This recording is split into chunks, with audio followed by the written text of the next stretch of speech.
this is like being like, yeah, but stop and frisk wasn't really a problem. The morality law is not about the hijab, it's about justification for police to grab whoever they want. It is a stop and frisk policy of genocide.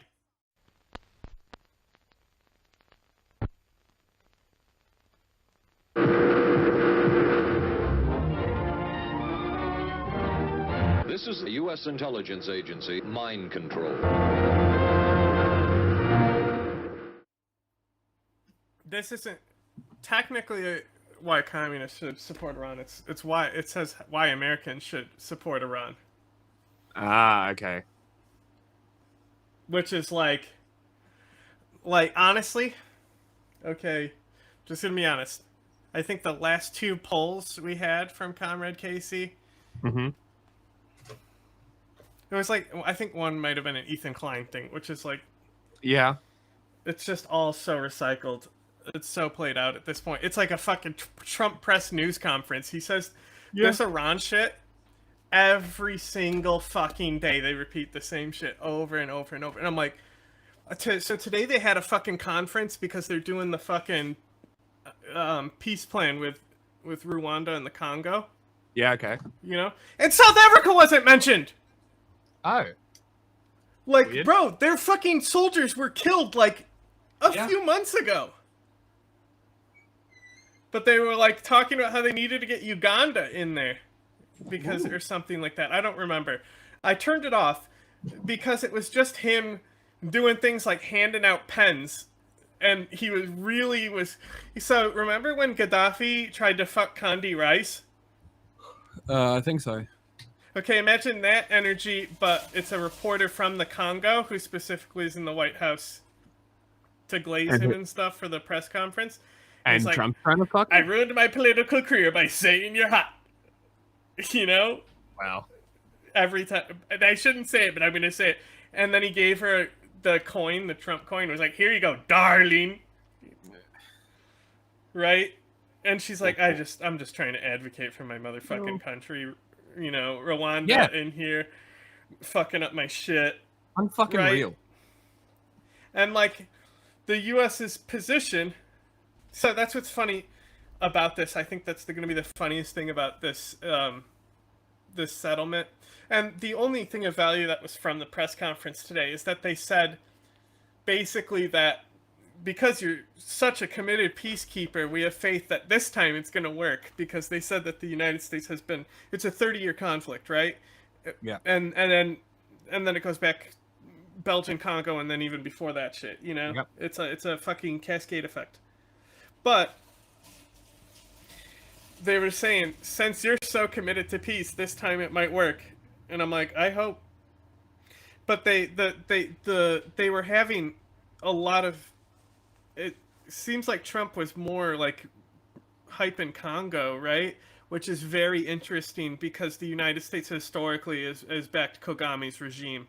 And it's not like it's not like the Congolese regime is I shouldn't say much better. It's not like it's great. It's way better than Paul Kagame, because Paul Kagame is a fucking monster. You know what I mean? Yeah. Like, the Congo just has its classic state problems, you know, corruption, economy, crime in the state. Yeah, I mean, if the Congolese people aren't getting fucked by corporations, they're getting fucked by the government. Honestly, it should be, you know, I mean, you already have two Congos. They should be split again. Interesting. Here's the issue. If you split the East, right, where the second, because it's literally West, East, and then jungle. Like the densest jungle of all time between them. And so the eastern settlements is actually where M23 is, right? So the issue is that if it did become two separate states where the East got partitioned off, it would be way worse, I think. Yeah, it would be. Well, just because a lot of the East is, because I think it has a lot to do with logistical state apparatus and reaching out to across the state, right? So, like, that's where you have the conflict resources, child slavery, trafficking, all that shit. That's more in the eastern side. Mm-hmm. But there's still nice places in the east. But that's the thing, is it would And the just be south- more fucked up there. Lots of mining. in the Kagame would south, take I think, more right? advantage. But it's just like, we tried to fucking act like we fucking cared about Sudan while we were fucking upgrading our strategic partnership With the with United the Arab. UAE. Yeah. We literally were finger waving them and shaking their hand at the same time. Literally. That was happening. And While the handshake's happening. Just like yeah, no. It was literally, wow, yeah. Like, it was like back-to-back stories. yeah. But, like, apparently there's, coming up, they're going to have a big delegation, and the one reporter who Trump wanted to fuck, who is black, and it was like I was saying, it was like Gaddafi trying to fuck Condoleezza Rice. It was that energy in the room. Except, it's funnier with Gaddafi. I'm sorry to say. I don't know. Gaddafi is just funnier than Trump. Can we acknowledge that? We can also look back at Gaddafi as a not happening right now. And I think Also, that definitely also gives it a bit of he has done more good for the world than Trump, let me tell you. Look, Gaddafi was instrumental in not so much ending apartheid, but supporting Nelson Mandela's terrorist activity, because that's what That's Gaddafi true. did. He also sent Semtex to the IRA. Yep. Which many could also say is an Thanks. apartheid, but it's much different than South Africa. It was more of a micro apartheid that had a bigger history. Like, that's the thing. The Irish apartheid happened a long time ago, in my opinion, but it's still a side effect of a post-apartheid state where apartheid still exists in certain sections.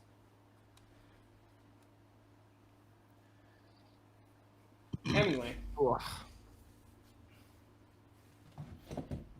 For anyone who hasn't watched us before, based on that conversation, you could probably assume we know some things about countries. Epic. Okay. I already got it. Okay. 3 seconds in. We're giving props. Islamic Okay. Republic of Iran. Because he said Islamic Republic of Iran instead of just Iran. Yep. If you're tempted to both sides this escalation between Israel and Iran, critiquing both the Okay, I was about to say both sides or no sides, but then he said critiquing. So obviously the follow-up is going to be like, one side is so much worse that you shouldn't be criticizing the other. I make them understand. Okay. Like, I don't know. I'm not going to debate if Hitler or Imperial Japan was worse, or maybe even Stalin. I mean, people do that with him. Dude, that attacks literally by somebody Israel and the brought that up the retaliation other by day. Iran. They're like, What? why does nobody talk about the crimes of Japan but only talks about the Nazis? The fuck are you talking about? Well, The that's context we were is watching that Nazism. video where I showed a few clips from it. That's what that video was about. Crazy. About how people are just ignorant of Japan and Asian culture in general. Yes. You're falling into an imperialist trap. As Marxist-Leninists, our position is not rooted in vague notions of balance or neutrality. It's rooted in material reality. And in this moment, that means standing unconditionally with Iran in its resistance to Western imperialism. Okay, a few things that I have an issue with, but I want to focus on one thing specifically here. All right.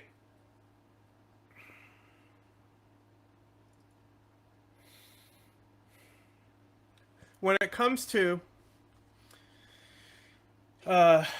Israel bombing Iran, should they be bombing Iran? No. Okay. So if we are specifically talking about, okay, that means we have to isolate all the IRGC shit. We're not doing proxy shit. we're talking about state to state reality, you know? You can't just fake the bombing in Qatar and then kill US soldiers in Iraq with militias, you know? It has to be Iran. It's all the face stuff, right? If we're only recognizing face stuff like the telegraphed... By the way, so I've been getting really annoyed because Pod Save Bros and the Trump dick suckers, they're all like, Iran, let them know beforehand. Like, to paint it like we're like these expert deal makers where Iran lets us know before they hit our shit. Right? Just because that's what America does. That's what everyone does! Oh, everyone does it. You call people before you bomb them unless you're in an active war. Are we fucking retarded? Because Did we not telegraph the strike on Iran's nuclear facilities? Did we say they were coming? We did, didn't we? Doesn't Israel claim to at least do a door knocker? You know what I mean? Not in Iran. Israel just fucking bombed them. I know. Well, Give them a warning. first of all, they did. Kind of. Kind of. So, that's more into escalation ladder threats, you know, and then we have to start putting legitimacy into Putin's nuclear threats if we start getting the escalation ladder threats. Okay. Yeah, okay. But if we're just isolating these two countries, right? Then Israel, like, if we're just talking about the specific incidents of an air campaign being waged on Iran and not the context of all the other things that happens, absolutely. Right? But like answering the question of the title of like Americans should support Iran over Israel. In this case, like Israel bombing Iran now. The thing is, I wouldn't. It's not. You don't have to support them to say that like It's bad. It shouldn't be happening. Yeah, like you know, You like don't need to side with the teams. that's the whole reason why bombs were invented. So the whole theory behind bombs is that you could have the perfect bomb and you wouldn't have to use soldiers anymore and there would be no civilian collateral. You could just kill what you wanted and targeted, right? And then you had like, you know, this started happening. That's how drones started being marketed, and then we fucking started getting like literal like long war journal reports about how many civilians are being killed in Waziristan. Yeah. And that was just Waziristan. Yes. Just from drones. I mean, honestly, I would expect Waziristan to be worse than everywhere else just because it was a CIA Pakistan op. Yes. And the CIA doesn't care. No, of course not. Why would they? Anyway. So, when it comes to They do America be bombing the terrorists, facilities, like the as I IRGC. said from the start... Well, go ahead. The CIA are in fact terrorists, just like the IRGC. Yeah, everything the CIA does is illegal. They'll tell you themselves. Yeah, like it literally is. And this is the thing that I don't understand. Just before you continue, when people like talk about Iran and talk about the IRGC, they don't acknowledge the fact that it's the same shit. It's the same thing. It's just Iranian CIA at the end of the day. Yeah, I mean, that's what the CIA does is they're supposed to be recruiting the agents and stuff like that. That then do the dirty work. That then goes tell them where to double tap on the civilian structure, you know? Yeah, exactly. Anyway. When it comes to America bombing their nuclear sites, like I said from the start,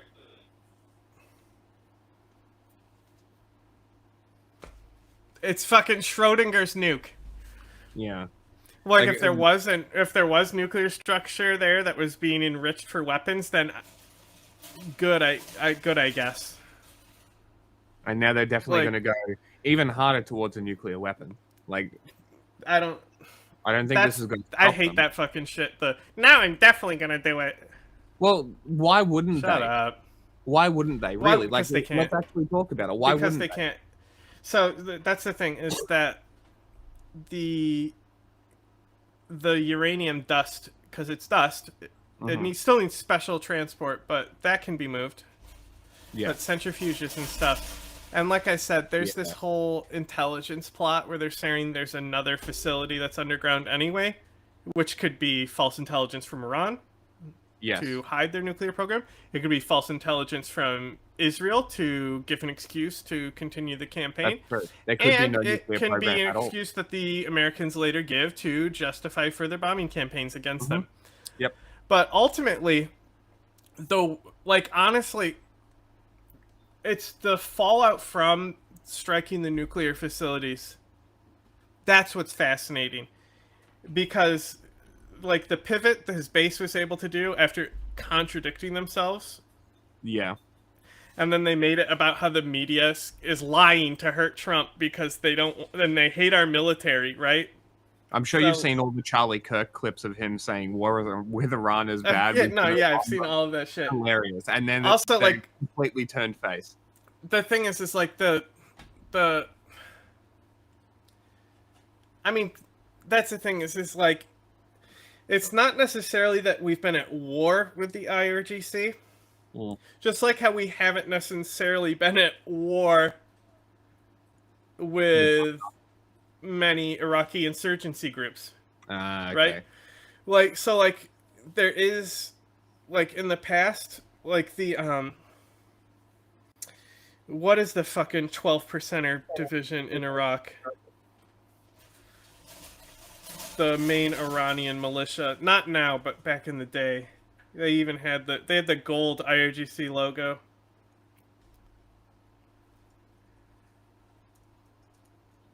See if I can- But they were, I think they're, Hezbollah. Harakat Hezbollah al-Nujaba? I want to say it's Hezbollah that I'm thinking of, but I These want to say guys? there's another group besides them. But it's Iraqi Hezbollah. So they're older than Lebanese Hezbollah, and they're You guys? yeah, I know these guys, but I want to say it's another IRGC direct group. These Okay. guys are actually the Hezbollah group in Iraq. Very fascinating because they were an anti-Saddam group. Interesting. So it was an old school anti-Saddam regime group that they then started to convert. Also, they're the ones who I believe were given the credit for the tower attacks that killed the Americans. Okay. I think that was Hezbollah. Let me just look up. Like, I'll hit play and then look up Shia militia in Iraq. It's an interesting website. There's BB, motherfucker. I typed in militia. That's silly. Terror group. On Friday, June 13th, Israel launched Operation Rising Lion, a covert Cringe campaign name. of assassinations targeting Iranian nuclear Maybe- scientists in their homes, surrounded by their families. I'm not sure These were about not how military targets with like they're North claiming. Korea Israel and says Iran that they is. struck Iran's Okay. nuclear program and other I think this is the group I am thinking of. They are.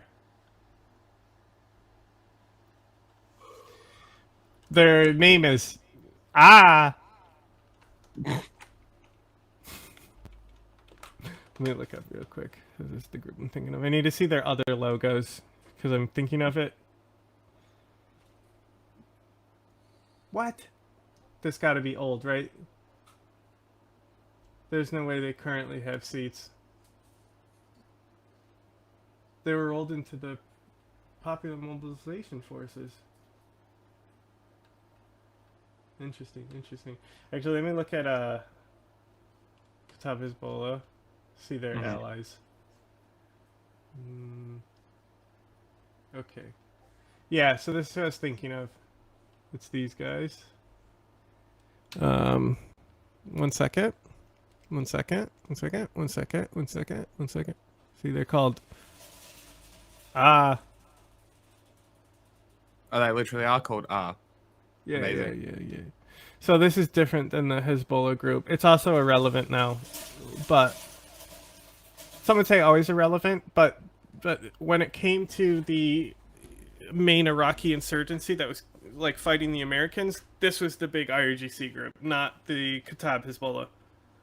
Okay. But you can see right here, works exclusively with Iran's IRGC Quick Force, Quds Force, QF Quds Force. I almost said Quick Reaction Force because I was thinking QRF for a second there. Direction of the Supreme Leaders. So like this is literally an IRGC group. Kataib Hezbollah is actually independent and just backed by them. Oh. Right? And that's why this is a little less relevant, because there's not, like, they already control what they need in Iraq. Yeah. So there's no reason to really have a militant organization. So this organization, this is the more political side of things, when it's not about, see, they're even axis of resistance.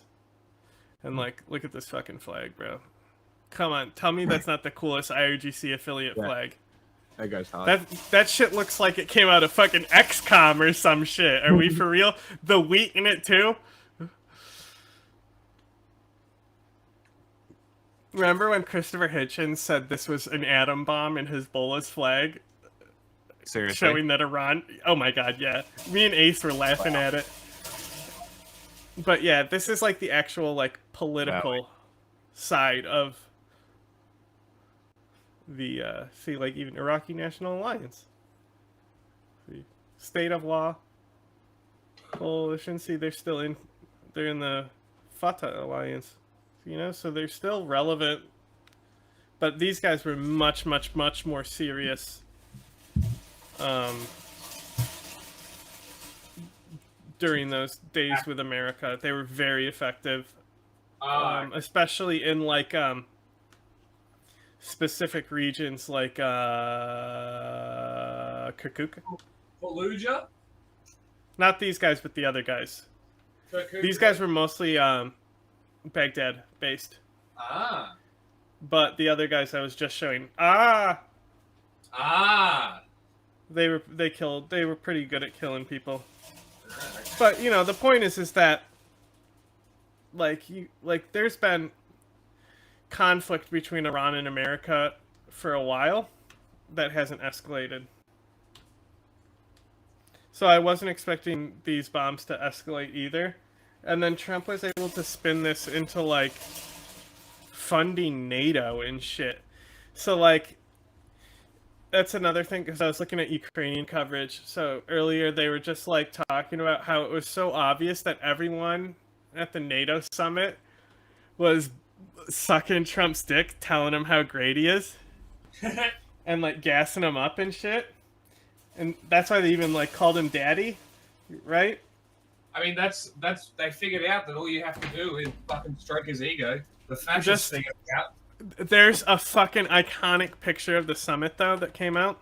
Okay. But all of them were like, yeah, based on bombing Iran. So there's not a lot of political fallout from it, because they used it to align NATO interests. Isn't that fucking fascinating? Sorry, I was reading the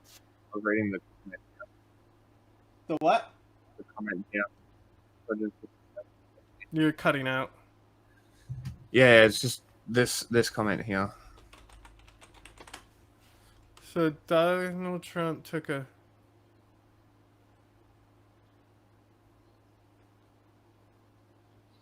Okay, I mean...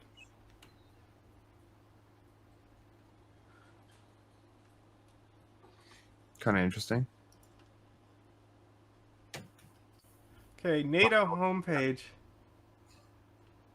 Honestly, as fucking Found genius it. to Okay. send it into NATO funding. Well, not only NATO funding, NATO agenda. Like, Yeah. they just did... Like, instead of politically condemning it and pushing Trump further away right before the NATO summit, they spun it to fucking bring it into the whole, like, ass-kitching package. Mm-hmm. And, like, I don't know who it was. It might have been Depressed Ginger, but this is too intelligent for him to say. But they were talking about how Putin's being a cunt, and, like, Trump must be really looking at this situation now, like, being like, well, clearly NATO are my allies. Okay, so... Yeah, no shit. There was a photo at the end of the press conference that kind of shows you how well it went. Okay? Mm. Look at Trump's face here at the NATO summit. Oh yeah, he got his balls fondled. And then look at Orban.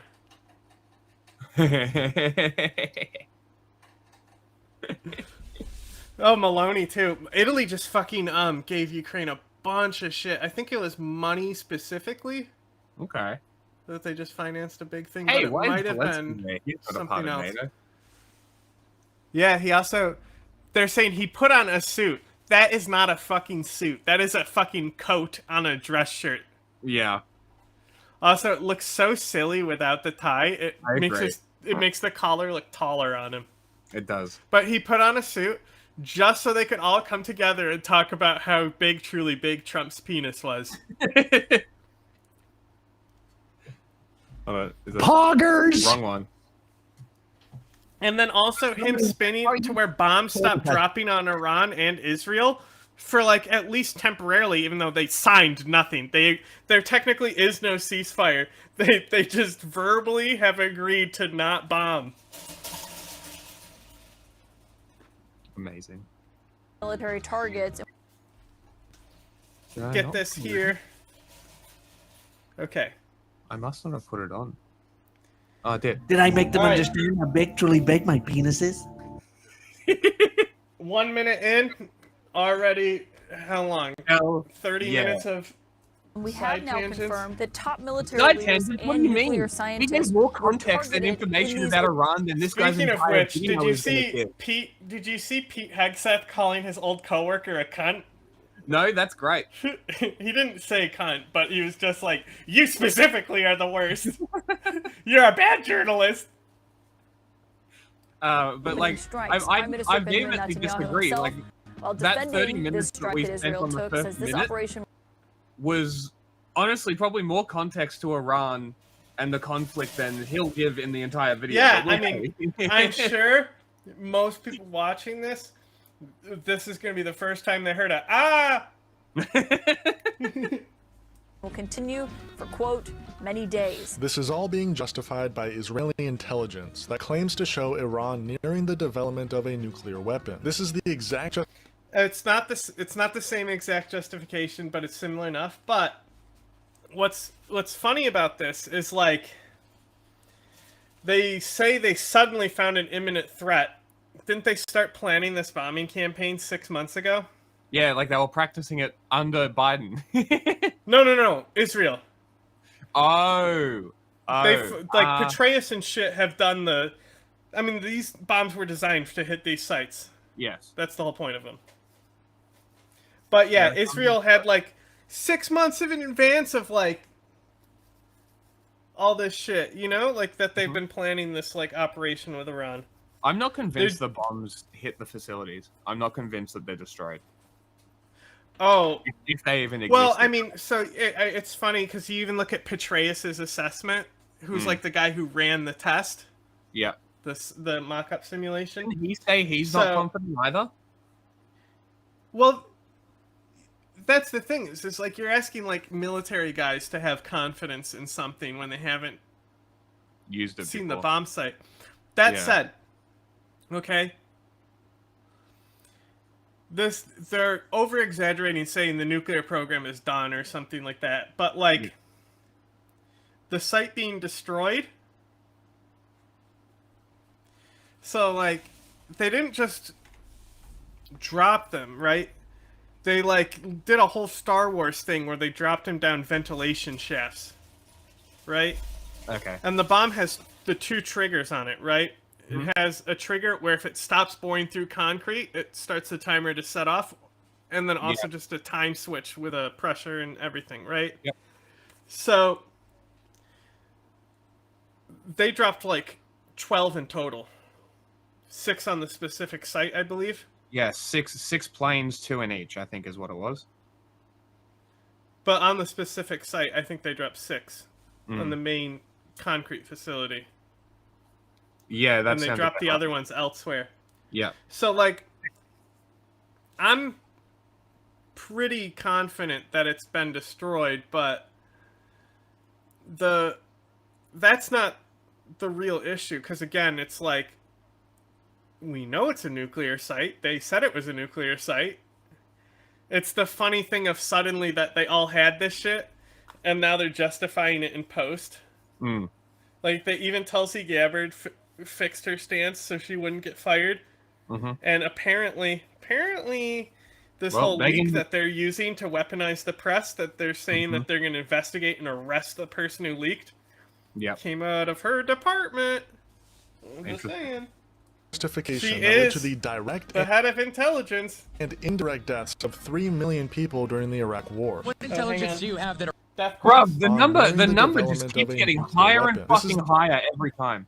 Hang on. No, well, he said indirect 3 million. That's fine. The exact justification that led to the direct and indirect deaths of 3 million people during the Iraq War. What Direct and indirect deaths. I wouldn't really... 3 million? I would... Look, I think Sam Cedar has nailed this one down. Where he will say, like, killed at least 300,000 up to and over a million. Yeah, and that's then not more I've heard. indirectly even more than that.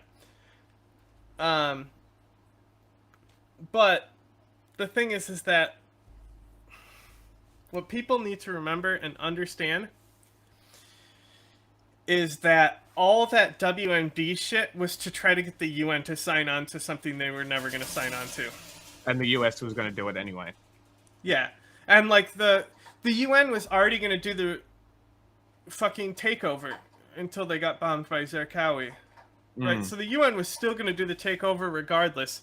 They wanted to have a UN sign-off on Iraq and tried to sell that shit at the UN thinking that they could fucking do it. Because, like, why not try? But it undermined everything else that they tried to do. So, like, it started off much, much, much smaller. Okay? And then once they knew they were going to invade, regardless, then you need the justification, the so-called manufacturing consent, things like that. It's the But- denazification. I was just making fun of Hitchens earlier, but like he makes the argument that it would just be like it's the difference between the full-scale invasion in Ukraine and Russia. Yeah. United States was already occupying the north and south of Iraq. They already had invaded. And even before the actual like invasion date, there's those Kurdistan ops, Viking Hammer. Yep, That's like I think before the war is even declared, but I'm not sure.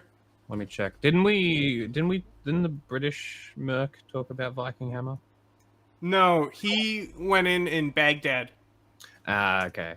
So Before. No. After. So that's during the actual invasion. Okay.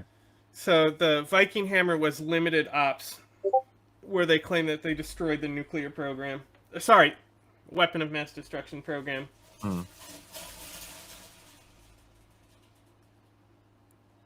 Okay. Okay, we got it.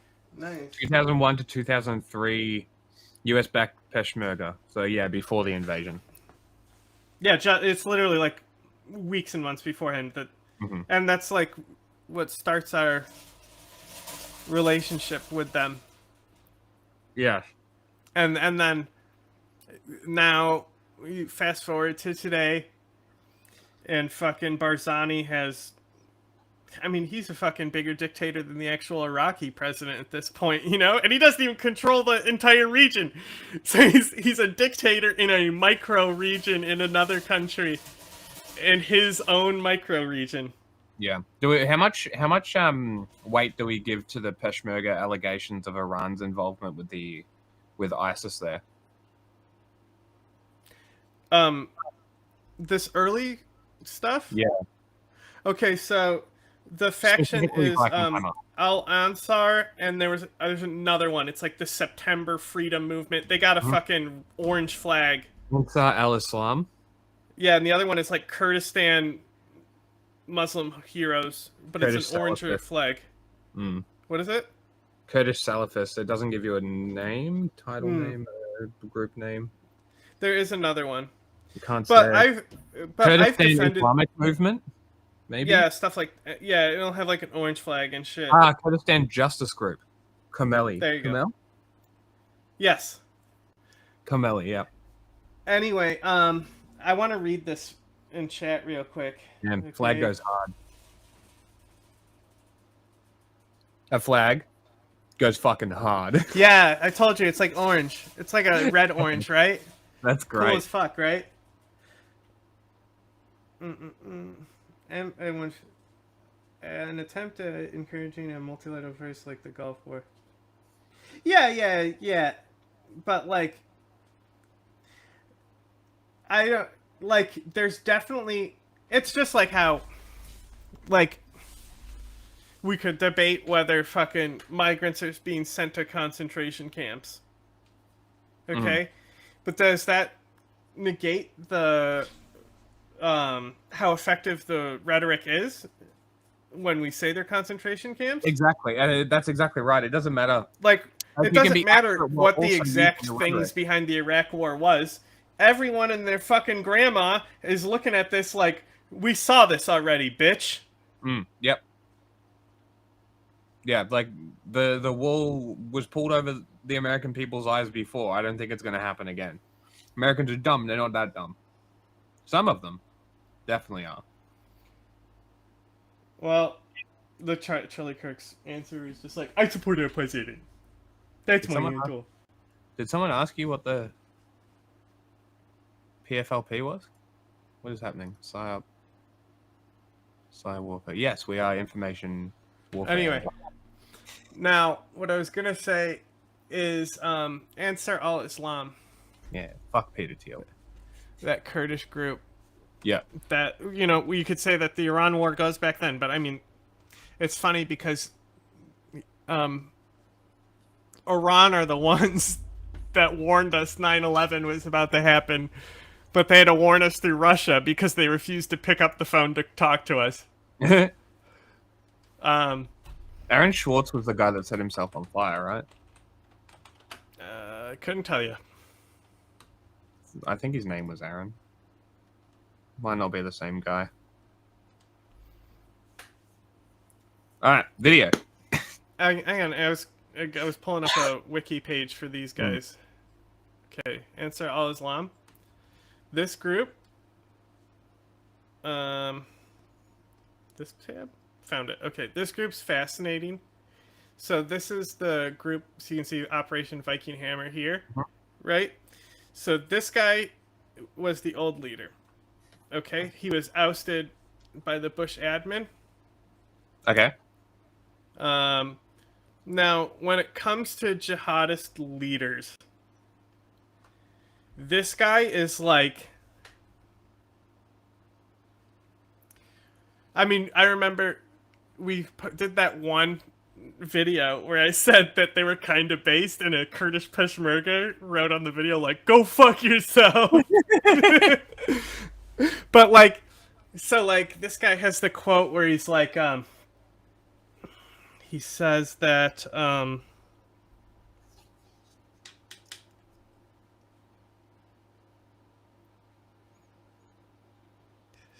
does he compare? He's comparing a certain movement to the Zionist movement, and then also Lenin's revolution.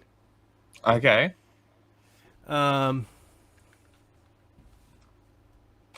Oh, al-Qaeda. He compares al-Qaeda to the, like, early Zionist movement before, like, the establishment of the State of Israel and the before the actual establishment of the Soviet regime. Yes. Or state, I should say. And he compares al-Qaeda to them. And people fucking lost it at this. And, like, I'm like, bro, that guy is so right. He's, like, so dead on.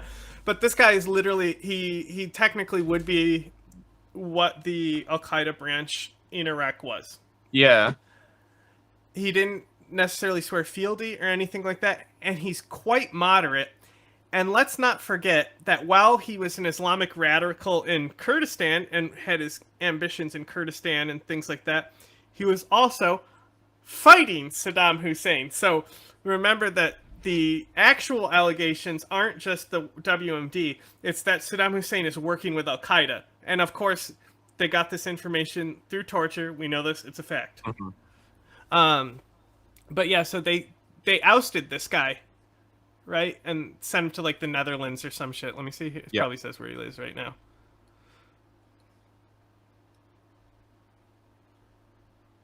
It just says protesting against Quran burnings in Europe. Norway. Anyway, what do you think happened to this group after this guy left? Do you think they just were leaderless and fell off, especially after they were crushed in Viking Hammer? Anyone want to take a guess what happened to this kind of based group that was backed by al-Qaeda, but was actually fighting Saddam Hussein? Right? Like, the Chechens also were pretty fucking brutal and awful and stuff, but they were fucking fighting The Russians. for themselves. You know? For their own, you know? It wasn't some greater fucking nationalist jihadi thing, I'm you know? assuming it got, like, nationalized into an actual party? These guys? Yeah. I mean, I'll tell you one thing. They technically are still around today to a degree. Let's see if chat has any guesses. Well, we're Nobody's going to wait because a little bit of a delay. A little bit of guess that what happened to this group after the moderate jihadist, and again, moderate jihadist, look at Syria. They exist. They're still, it's like moderate fascists, you know? Not everyone is Hitler. Some people are Giorgia Meloni. Some people just want mass deportation. Yeah, stuff like that, you know? Anyone have a guess? Stalin loved What his mass happened? deportations. Huh? Stalin loved his mass deportations. Is that what you call them? Group receiving the name Kurdish Taliban because they fought in the hills and shit. No guesses. See, motives: establishment of an Islamic State in Kurdistan, and the protection of the Kurds. Interesting. So there's a nationalist agenda there, just like Syria. I just got back. Wait, let's see here. I just got back, but I guess they became ISIS. You looked it up! I said you had to guess! So they dropped the national thing and just become ISIS?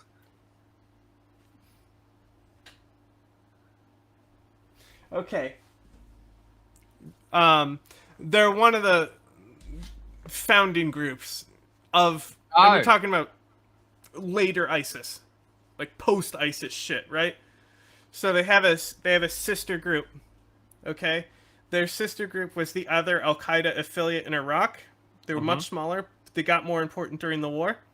That war was the Mosul unit, who we interviewed the guy about, and they did the attack on the cantina. So like they were the most successful against the American forces as far as like attacks go.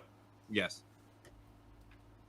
But those guys, intelligence you have that Iran also, is building both a of them nuclear weapon. Your intelligence community has said they have no evidence that they are at this point. Well, then my intelligence community is wrong. Who in the intelligence but like community? these guys are so powerful that when ISIS splintered and broke up, they just went back to being Ansar al-Islam.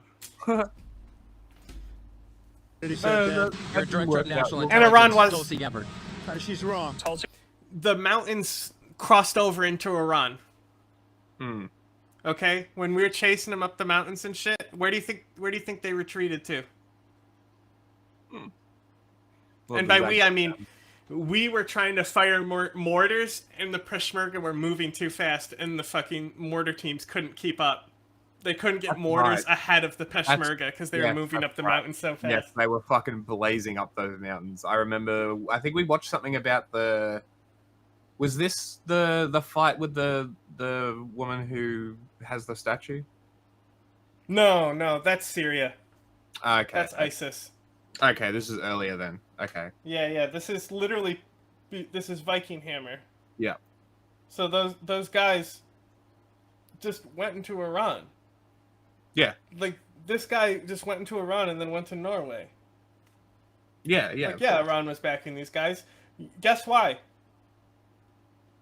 National interest? Fighting Saddam. Turns out Saddam is a cunt and a bad neighbor. Who would have guessed? Would you believe it? Ukraine is funding fucking terrorists in Russia. Wowie. Responding this way, saying, quote, so again, so my point is, who gives a fuck? Taking my testimony Let them fund them. Context and spreading fake news as a way to manufacture division. America has intelligence that Iran is at the point that it can produce a nuclear weapon within weeks to months if they decide to. Oh, you see that? Said for the years. key word is if they decide. Yeah. Literally been hearing this for fucking years though. Like, oh, Netanyahu, oh look, the bomb. Yeah. There's gonna be I'm the sure bomb. they could do it in a matter of months or years if they fucking decided to lock in on it. Yeah. But ultimately, I mean, I was about to say, like, what does a nuke get you? I mean, it gets you a lot. It's like, it would be useful to them as a deterrence method, like North Korea has. To think that it's like, we can't let them get it because then they'll use it. We know why you don't want them to have it. Yeah. It's not because you're afraid they're going to use it. Yeah. Because nuclear bombs are worthless to use. The only They're people only, psycho enough they're only good to hold. Yeah. The only country she says, that would be psycho enough to use one is Israel. Like, they're psychos. Like, they are hardcore fascists. America bombed Japan.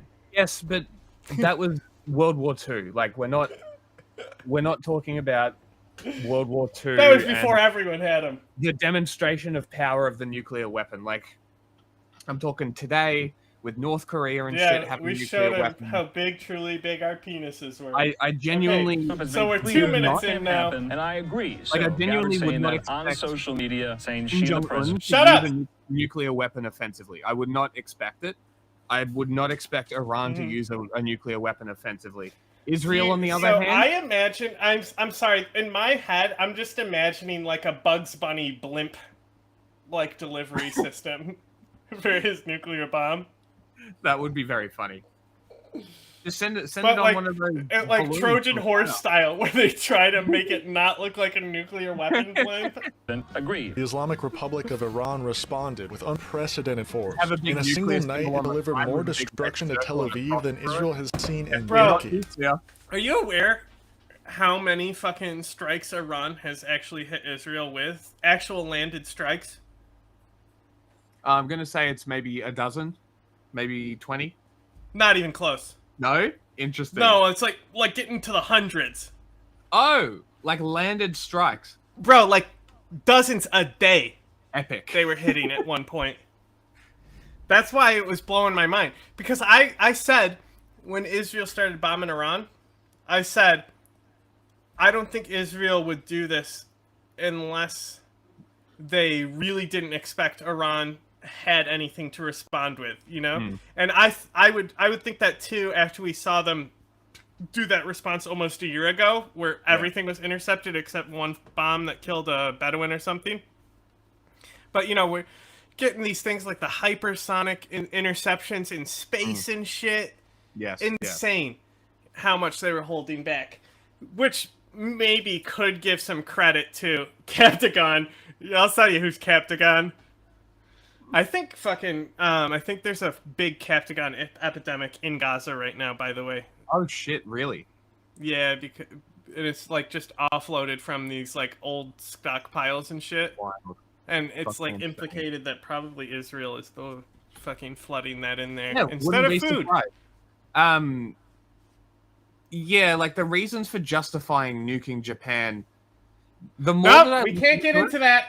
I No, know, no, but- no. It We're was already an too off Iron topic. Dome with hundreds We'll do a Japan nuke video another time. of aging 30 missiles seconds. and exposed 30 its seconds. weaknesses with a far more advanced. So the more that I look into the justifications for dropping the bomb, the less I agree. Most of them are around Okay. this, exactly the system, same the kind of like Fatah-2 what hypersonic if? missile. Air It's raid like, sirens if in we- Tel if Aviv we these days invade, can mean only one we thing. can lose a Another ton of barrage soldiers. of Iranian ballistic missiles. So like millions of others in Israel right now, we are in a bomb shelter. no- We just arrived on the scene of this ballistic missile strike. The scale of the damage is stark. A single missile has shaved off the side of this building, partially crushed another, wrecking cars and shattering windows for blocks. Now, Bro, in the days there's and a weeks video. ahead, we're going to see an intensification of I think it's, anti-Iranian propaganda, and not just from legacy media I want to outlets, say but also it's from CNN covering it. Oh god, we're already here. I want to say it's CNN covering it, but literally it's fucking comical. It's like a post-missile strike, and they're like, it's still very damaged, debris is falling, and in the background, a big metal sign, one that goes across the front of the building, you know? Yeah. Falls on a guy. In the background. It's so fucking funny. Influencers, commentators, and online personalities who echo imperial talking points willingly. But as Marxist-Leninists, we understand this conflict not in moralistic terms, but in material ones. We must stand with Iran and give our unconditional support in this fight. And here's why. What does unconditional support mean? The feminist war machine. Here we go. Can't fucking wait. Oh yeah. Okay, so yes. So Justify where the the Iranian oppression of women to justify yeah. supporting the I mean- fucking regime because Israel is bombing it. Kill yourself. Look at Rawa, which was like a great organization, and you fucking the people who are going in there to talk about it, going to the Senate wearing a fucking burqa. You know? Insane. Like this is by far the most repugnant part about this whole thing. The rest of it, I don't give a fuck. Make whatever argument you want, but if you are downplaying the femicide in Iran to justify your support of the Ayatollah, you should actually just become a statistic.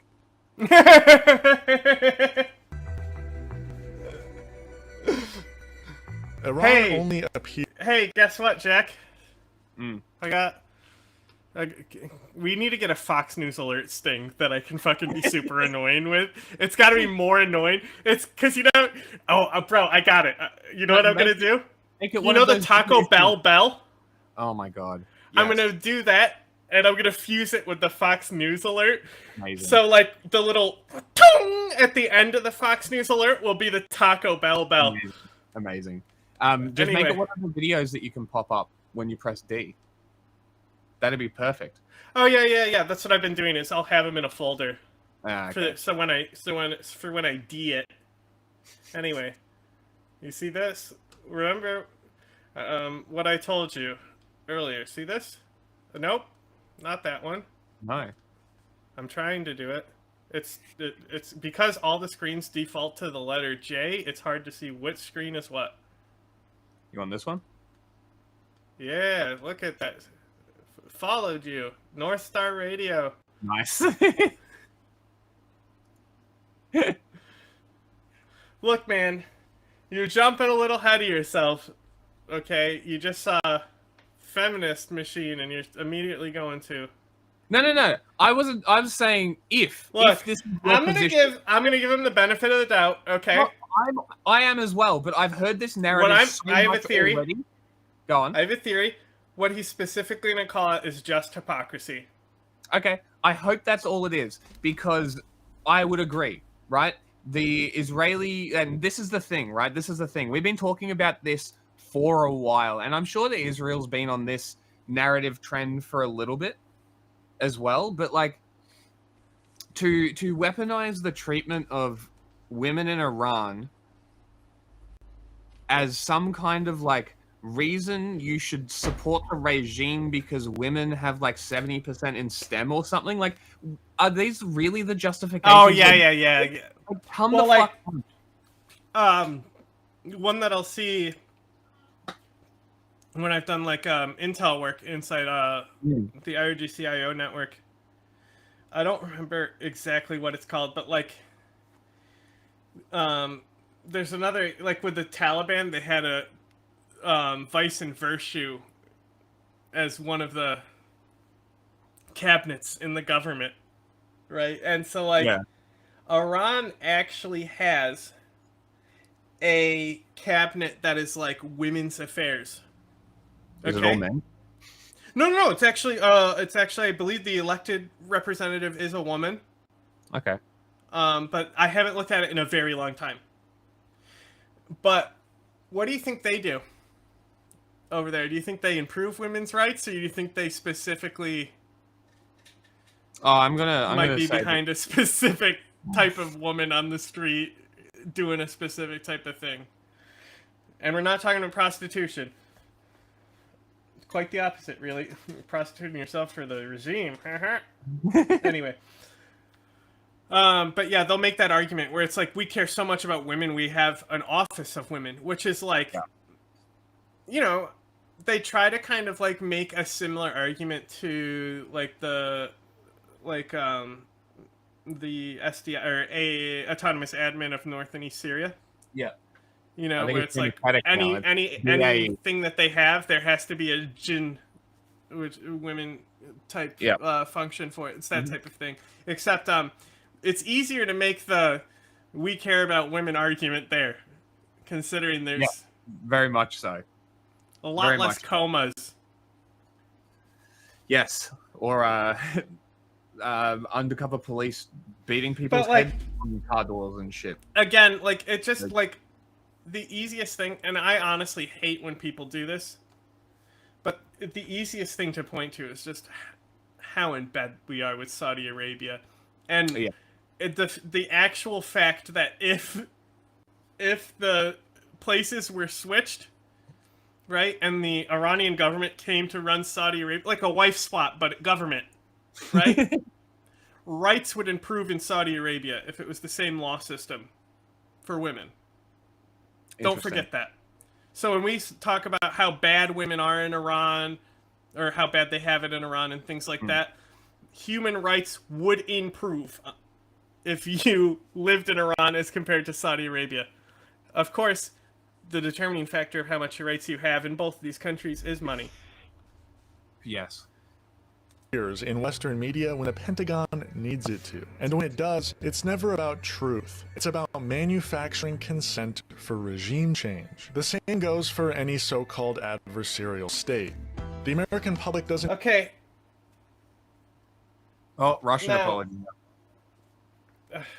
Okay, we have... I don't know what his feminism point is, so I might have to rewind for that. But this right here was, I think, a very interesting piece of media. So CNN were given access to on the ground in Iran, and that's where that Death to America protest was happening, right? Yeah. Where there was no young people in the protest and shit. Like, the American media, like, if we want to talk about manufacturing things, they brought these people in there. The American news media. You want to see another fascinating thing about how Iran can... how much focus it does on manipulating Western media that comes in. Vice News did an incredible documentary on the assassinations of the nuclear scientists a few years ago. Okay. And they don't, like, do the whole thing where it's like, haha, it's clear that they're just, you know, giving us the narrative we want to hear. But, like, he goes to, like, they have a memorial where they show the damaged car where one of the guys died. Okay. And in that is just another guy reflecting who says he almost died and is a nuclear scientist who was bombed by Israel. Like, he's clearly placed there. But, like, that's just being a good producer, you know what I mean? You know, Iran is just a good producer at the end of the day. I mean, they are the very... same goes for any so-called adversarial state. The American public doesn't hear about Ukraine because... Isn't the Iranian, like, intelligence quotient, like, quite high globally? Isn't it, like, rather up there? Their capabilities? Yeah, like like... I mean, they used to be. Their national... I that's the thing. I need to... It's like... ISIS was big, too, for a period there. No, they're coming back. They announced it, by the way. It's coming back to the Levant. I'm talking specifically about like the IQ shit, like average intelligence of a. Oh, that they're smart people. The Iranians high up there, yes. Well, so Persian culture has a history of institutionalism, and when I mean that, I mean college institutionalism. Yeah. So, like, in Afghanistan, for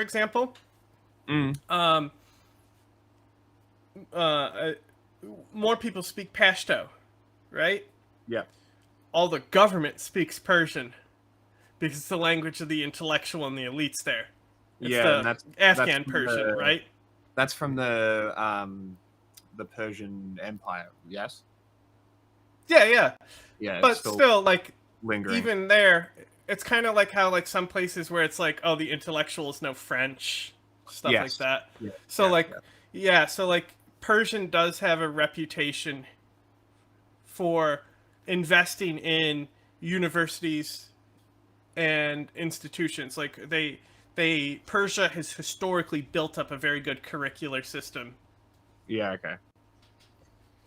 You know, and while a lot of that may be lost to diaspora and things like that, it's like, you know, anything can come back and draw on that history, you know? Like, even the fucking Shah of Iran. Yep. You know? They say he was the longest ruling, like, not the longest ruling monarch, but the longest continual monarchy reign is their family. Yep. But there was no Shah before that guy, you know? They reintroduced him. He was out and he came back in. He was only like a unofficial power, and then he took power again and shit.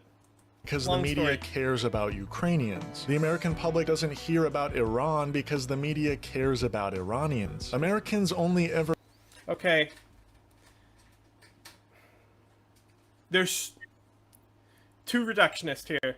There is so many different factors, okay? We have been involved in, you know, pro-intelligence networks for Ukraine and Iran, and we've worked with plenty of opposition. You know, in Ukraine it would be pro-Ukraine, but we know these opposition people and stuff like that who have links inside the country, stuff like that. Mm-hmm. The people polling for Iran, and I'm talking about regime change type stuff, like the Western Iranians, who many are Zionists themselves. Mm. You know, there's that stereotype.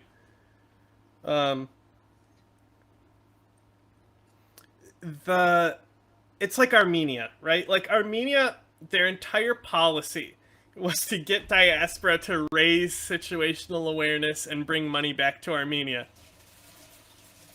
Yeah, that's still their foreign policy, isn't it? But, like, how many people know about fucking Nagorno-Karabakh? Mm.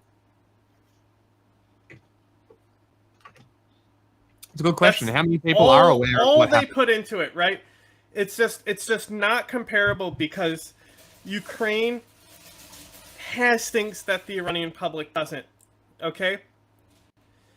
And that's like access to Europe and European info networks, right? The Iranian info network, okay, there's two. There's the IRGC info network, which is one of the most insanely powerful info networks out there. Yep. Like Israel may have them on hacking, but I mean, like, what the fuck is IRGC doing, giving fucking political backing to stop Cop City? You know, there's weird fucking connections that they fucking are pushing influence everywhere. Mm-hmm. Right? And that's hold on, just on that, just before you continue on the Stop Cop City, I want to, for people who aren't aware why, the IDF was contracted to come and train cops in Cop City. That's why Iran is there. That's why the IRGC and PSL are there. That's why. Like, don't, like, it and needs... also don't confuse it with the actual forest movement. We're talking about political backing. Yes. So this is like the actual movement, the leadership, the coordination, not the grassroots. Like, this is not, and this is like to avoid that whole like thing that happened in LA where they're like, oh, they're foreign agents, they're sleeper cells, right? It's that shit. You have. I mean, that's the thing now, is that they've been saying that the Iranians are already here and they're gonna bomb us. Yeah, it's ridiculous. Like, it's all fear mongering. I mean, they got that one guy to stab that racist author in the eye. Well, you know what's funny about that? I gotta tell you, bro. Muslim world united in fucking being like, damn, he didn't die. You know, Sunni Shia, they all fucking hate Salman Rushdie. It was very funny. What did he actually do? Okay, so it's complicated, but so it depends on if you want to fucking make excuses in the Graham Hancock style, where it's like, I'm just asking questions type stuff, where they twist what they actually their agenda is. There's a whole fascist root behind it. Yeah. So basically, there's redacted verses in the Quran that the Prophet wrote, and he redacted them later. And I don't know the exact thing behind it, but it's something like he wasn't fully pure to God at that point, and there was like evil spirits corrupting him into what he thought there. But what was happening on these pages was some more older tribal esoteric stuff being incorporated into the Quran. Okay. And they're called the Lost Verses. Yeah. And so Salman Rushdie wrote like a book kind of like loosely based on these Lost Verses, but it's like a fantasy novel. Right? Okay. But Salman Rushdie himself, Indian, I believe. Check me on that. I will. And so you have a history of tension with Muslims in that country, and then he gets the 9/11 stuff where he's like, I was telling you these people were bad, right? So he has always had a very, not just anti-fundamentalist agenda. The dude is a dick. I don't think he needs to get stabbed and be blinded, but like that guy was hated by the entire Islamic world, and the worst that happened to him was that he lost an eye. Yeah. So you're gonna fucking tell me, because a nuclear program that Iran claims is still alive because they say it is, like, of course they would say that it wasn't, they're gonna undermine American things, right? So why would their agents on the ground then be radicalized to do an attack? If Iran themselves, inside their info chains, is saying that the attacks weren't that effective. Yeah, well, if it didn't happen after Qasem Soleimani, even though they made fucking a whole anime series about it and shit. Hilarious. It's just so fucking racist, this whole, like, because Joe Biden's border policy, we're gonna get a 9/11 again. Like, fuck off, bro. And now add on Memdani's win. And look at how they're acting. Bro. Crazy. And that's another thing is like, New York is a very corrupt city. Fucking temper yourself, you know? It's fucking... Yeah, highly likely he's going to just be another one of these corrupt politicians. Not necessarily that, but I'm just saying it's There's always potential. It is New York after all. Hard to be a miracle worker there. Yeah. Hear about Iran when Washington wants a war and needs a moral excuse for it. Israel and its allies have long pushed the narrative that Iran is on the verge of building a nuclear bomb. Benjamin Netanyahu in particular has made a career out of warning the world that Iran is months away from nuclear Looney Tunes bomb every year for the past 20 years. If not stopped, I mean, we've all seen this. This is like the most, like, this is like... It could be a year. Hi, everybody. Actual Nazi here. I think that, yeah, he sure is. I think this thing, the compilation of him saying it, is kind of redundant. We've all seen it now. Yeah. Everyone has referenced it in all their commentary on this situation. You know what I still don't see people bringing up? His Holocaust denial. His Hitler apology. I know, right? Nobody ever brings it up. What the fuck? What the fuck, guys? He literally blames the Palestinians for the Holocaust. That's the intent you need. That's the genocidal intent, friends. Why are you missing this? Within a few months, they have the wherewithal. Anyway, what I was saying, preserved knowledge. Basically, Iran. Okay, like during the Women Life Freedom movement, there was some activity on Twitter I was able to pick up, and then all those activists got scared because people started finding them and leaking out. Yes. And so we lost all the context that we were building up there. But when it comes to inside Iran, it's like 70% of the web traffic is like Telegram, which is banned. It's not just banned. The Ayatollah, it said it's like the crime against Earth to use that one. You know, the super blasphemy thing that they do. I believe. Fact check me on that one. But I know it is. I want to say he said it's haram at least to use Telegram. Like he gave a edict, I think, or an order, or a fatwa or something. That Telegram is evil. But then when COVID hits, guess what the government does? Uses Telegram? Yeah, because they know that 70% of the population is on there. Right? Yeah. So that's the thing is that inside Iran, you have two different groups battling for the information control. Dissidents and loyalists, right? And the dissidents are not in Western circles. This is just like why people are ignorant to the crimes of Japan. Because you don't fucking know enough people from Asia or stuff like that. Or you just ain't read a book. To make a bomb very quickly, if they wanted to do it. Yes! You can make a bomb very quickly if you want to do it.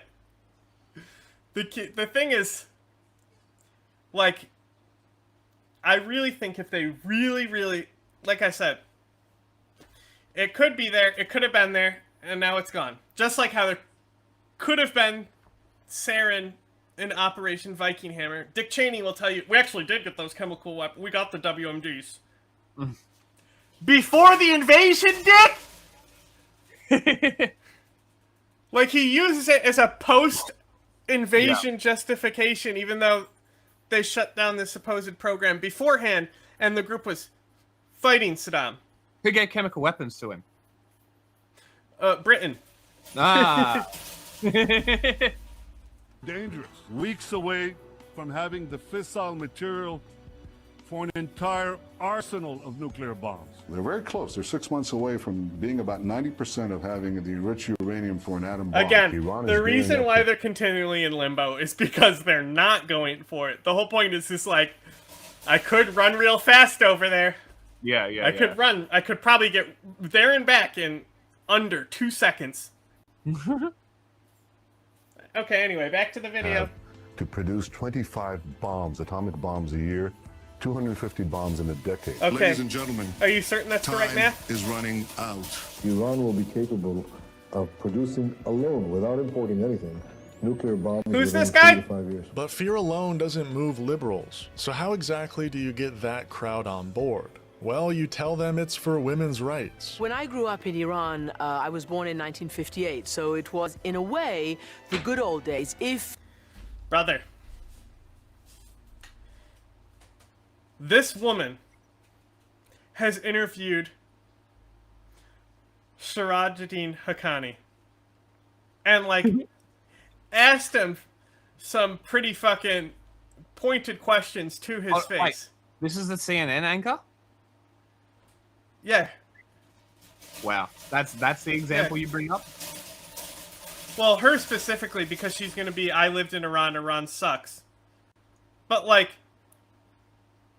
this woman, fucking, the fact, you know, there's so much Talib cope on this, but the fact that Sirajuddin Haqqani couldn't even look at her in the face, because she, like, just didn't fear him at all.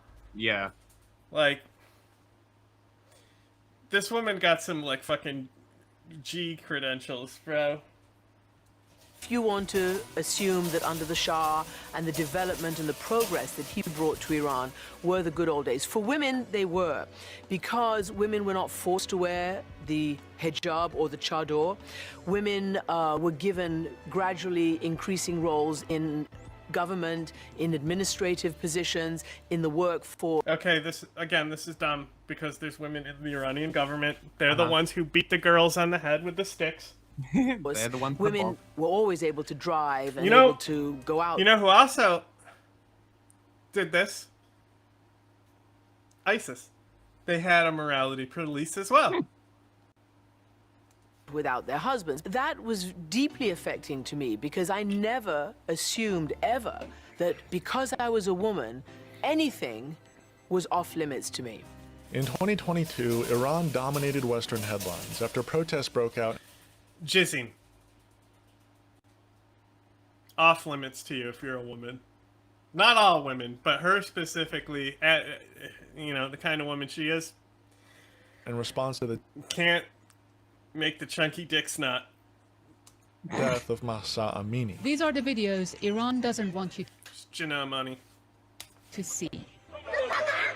Police firing in the streets, women cutting their hair, burning hijabs in rage, students' demonstrations.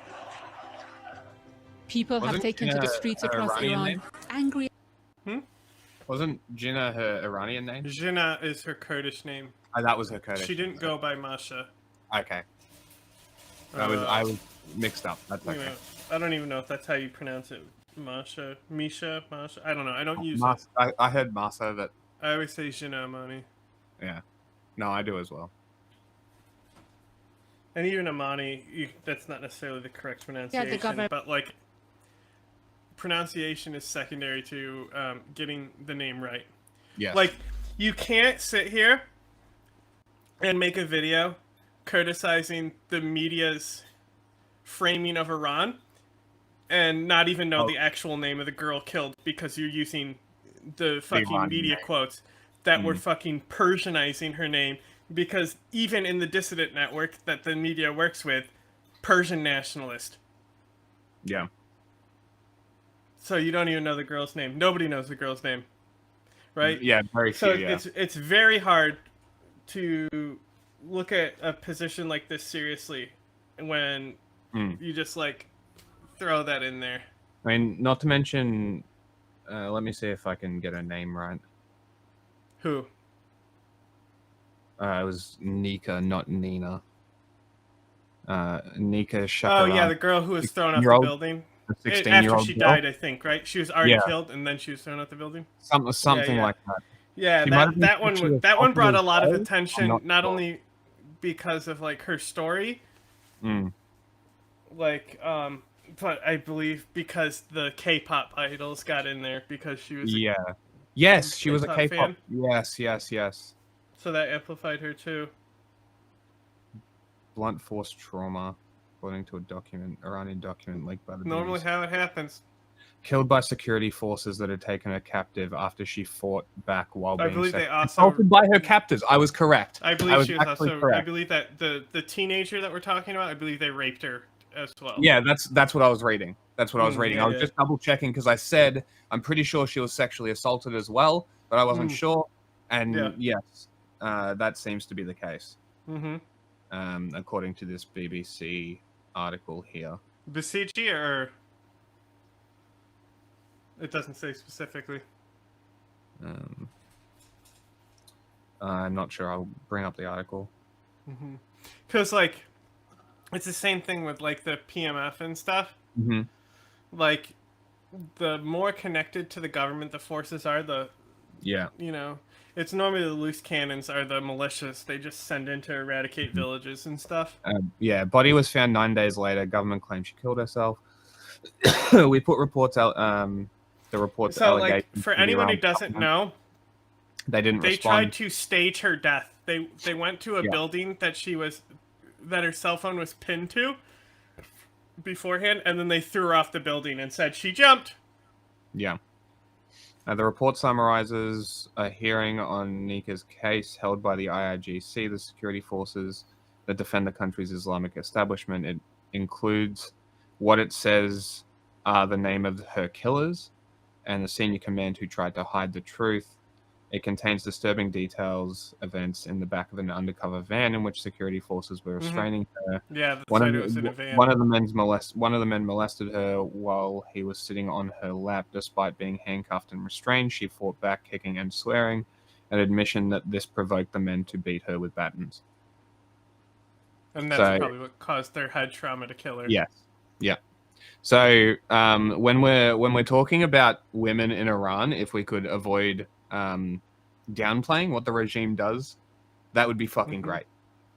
Because you can simultaneously admit and acknowledge the crimes of the Islamic regime and talk about how the West and Israel weaponizes women and women's rights and women's lib to justify this shit. Yeah, you can do you know, both. like, you know, fucking Israel for Israel Pride Month is just fucking propaganda agenda month.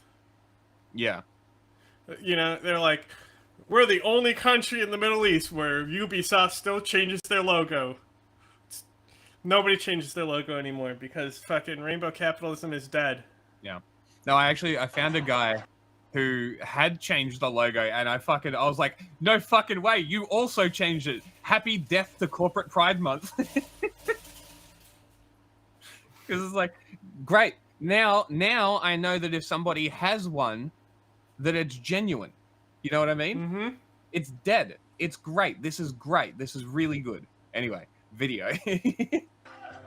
People have taken to the streets across Iran, angry at the government after a woman Also, that one girl, like, we have total open source intelligence stuff where we can, like, see her actions in that night and everything that happened. Was that the girl at the school? No, the Nikita? What's her name, actually? That she went by? Was it Nikki that she went by? The 16-year-old? Mm-hmm. It was Nika. N-I-K-A. Nika, the N-I-K-A. Yes. I mean, once you said it, I could see it in my head again. Mm-hmm. died while in police custody. The BBC has been tracking and analysing hundreds of videos, mapping the unprecedented spread of this protest movement. Dude, that shit was insane.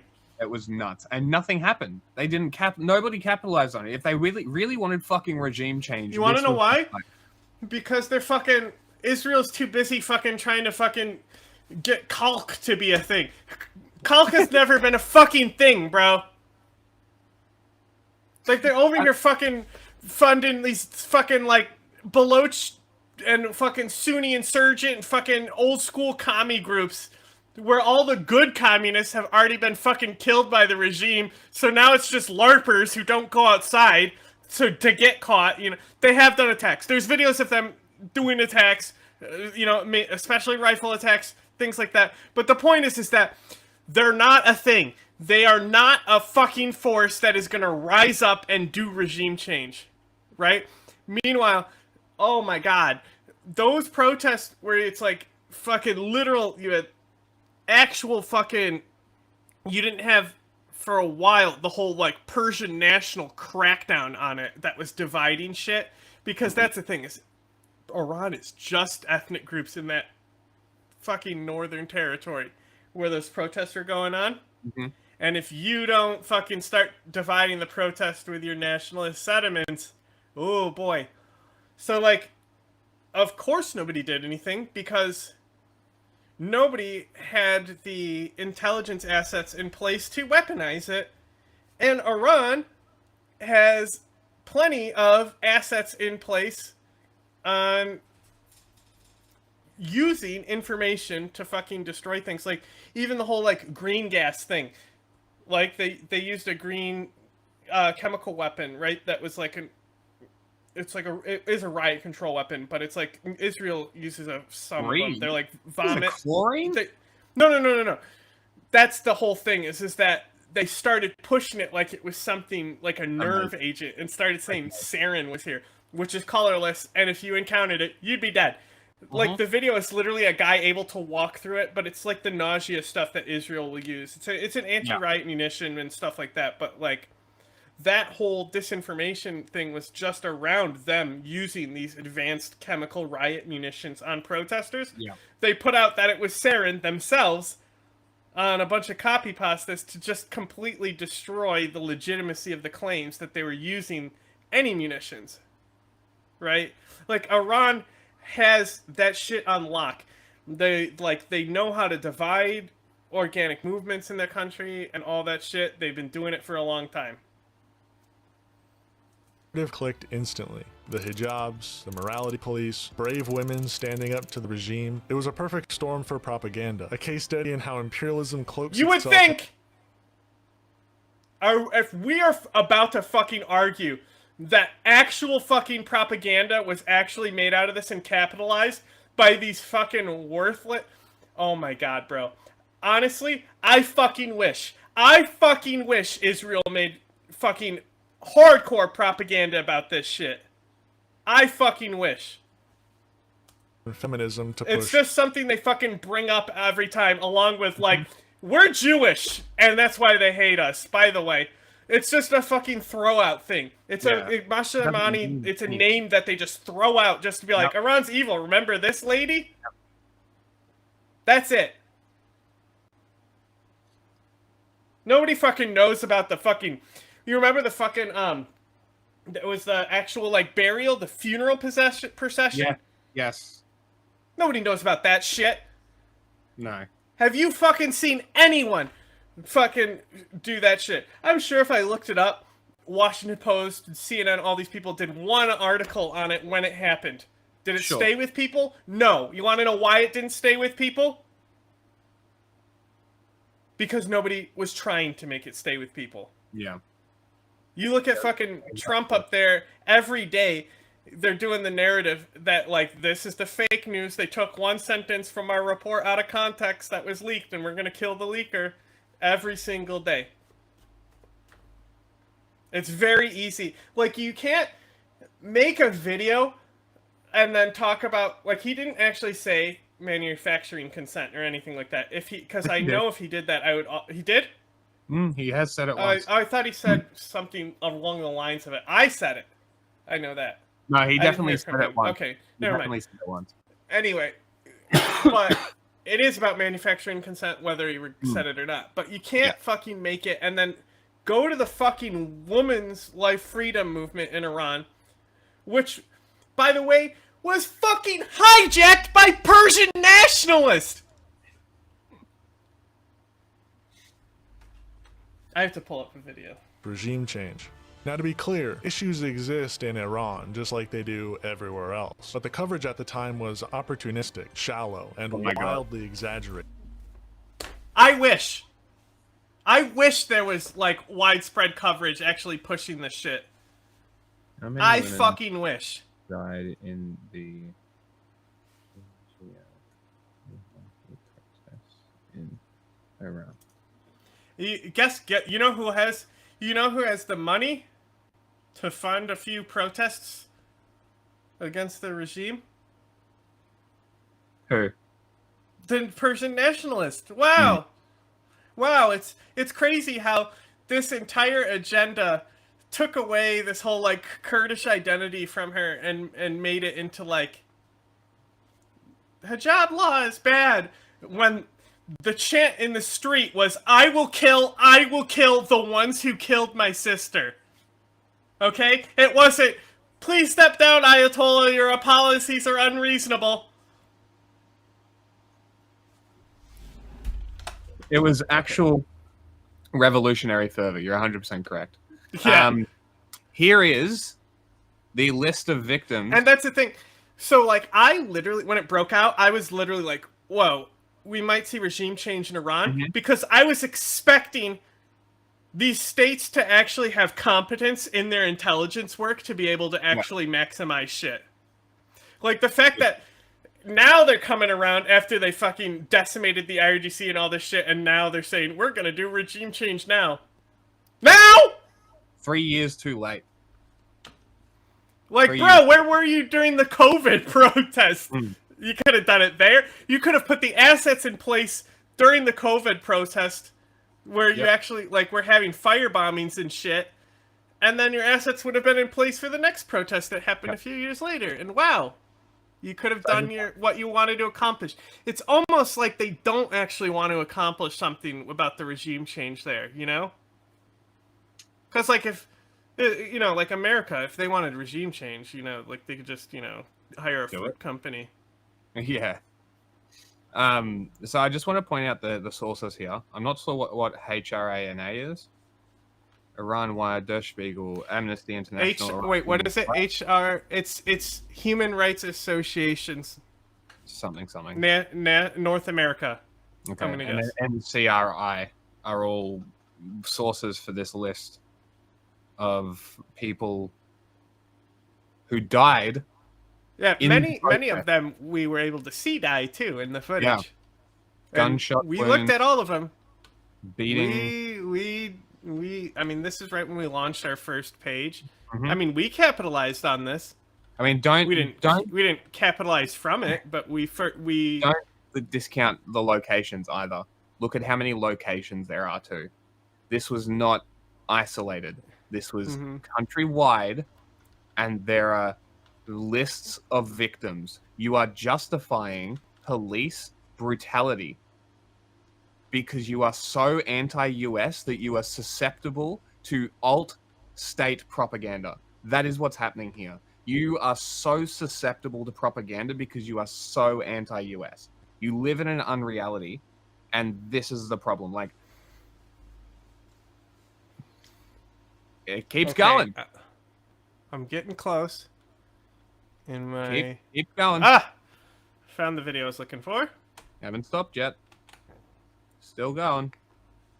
Still scrolling. Okay, check this out.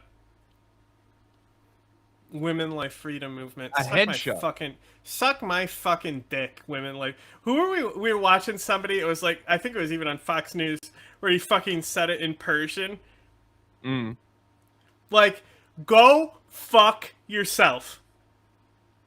Like, we want to talk about the abhorrent, like, weaponization of, like, women by the West as political tokens and regime change. You have no fucking clue what is going on inside this movement and what the fucking, like, how tokenized shit became.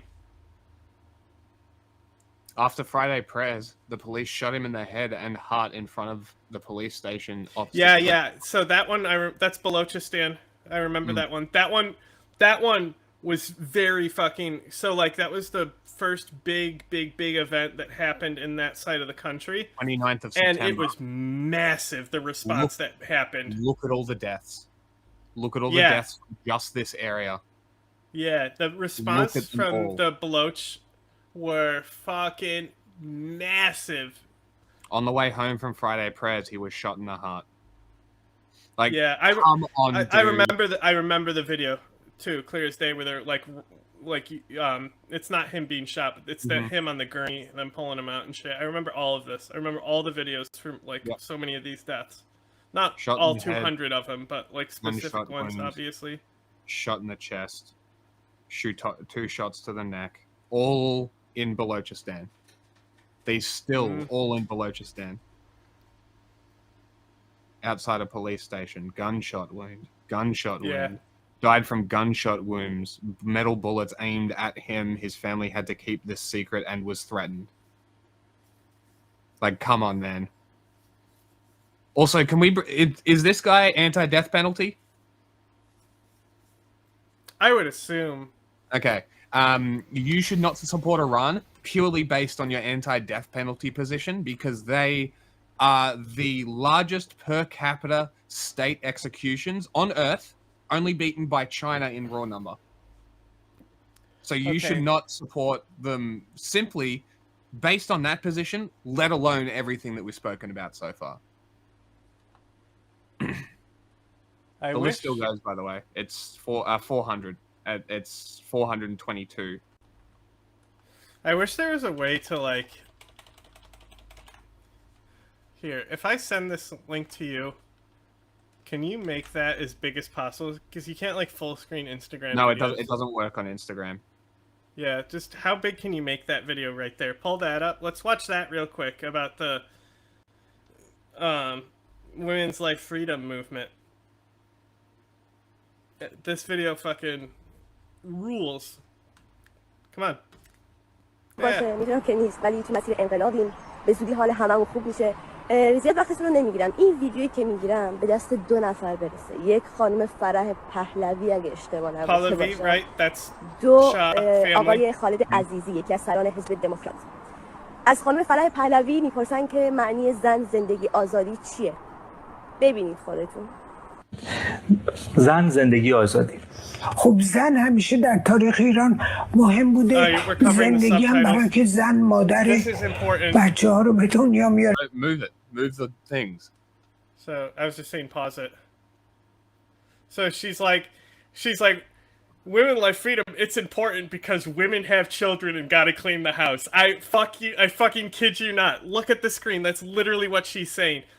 She said she's like, we came up with this shit about women cleaning the house.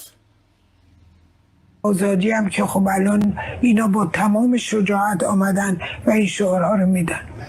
I invented the taco ball. Fucking crazy. No, go back. This is the best part in the video. It restarted. What do you mean? No. She starts losing her shit. It cuts back to her.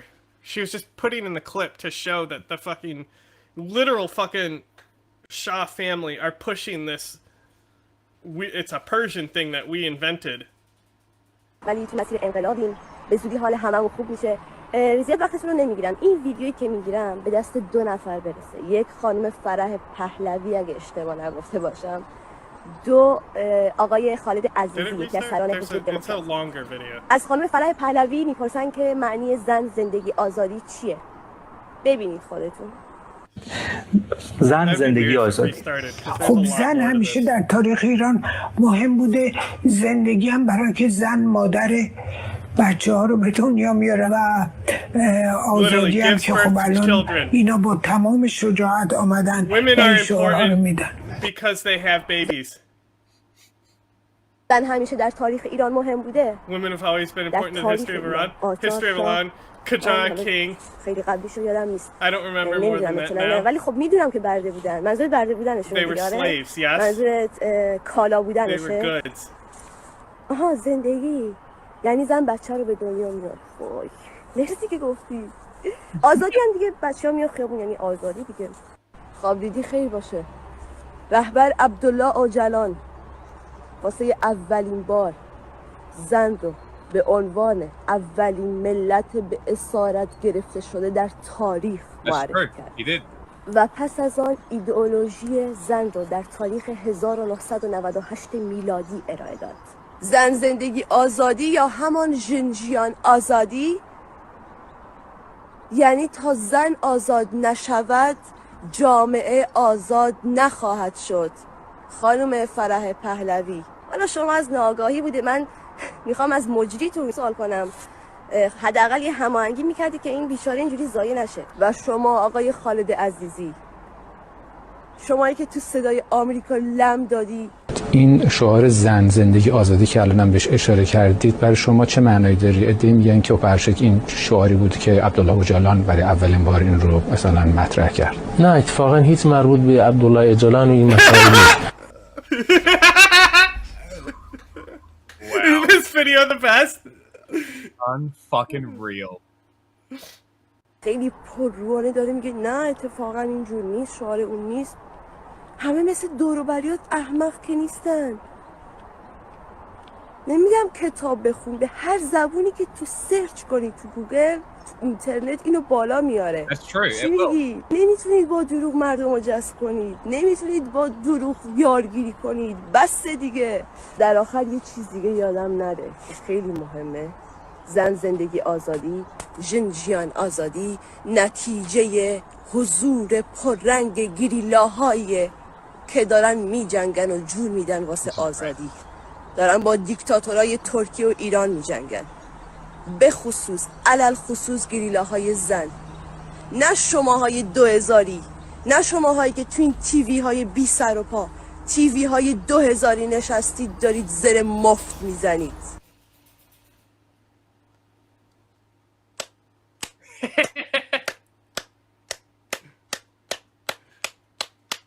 Couldn't agree more. That was great. Okay, was a long video. Yeah.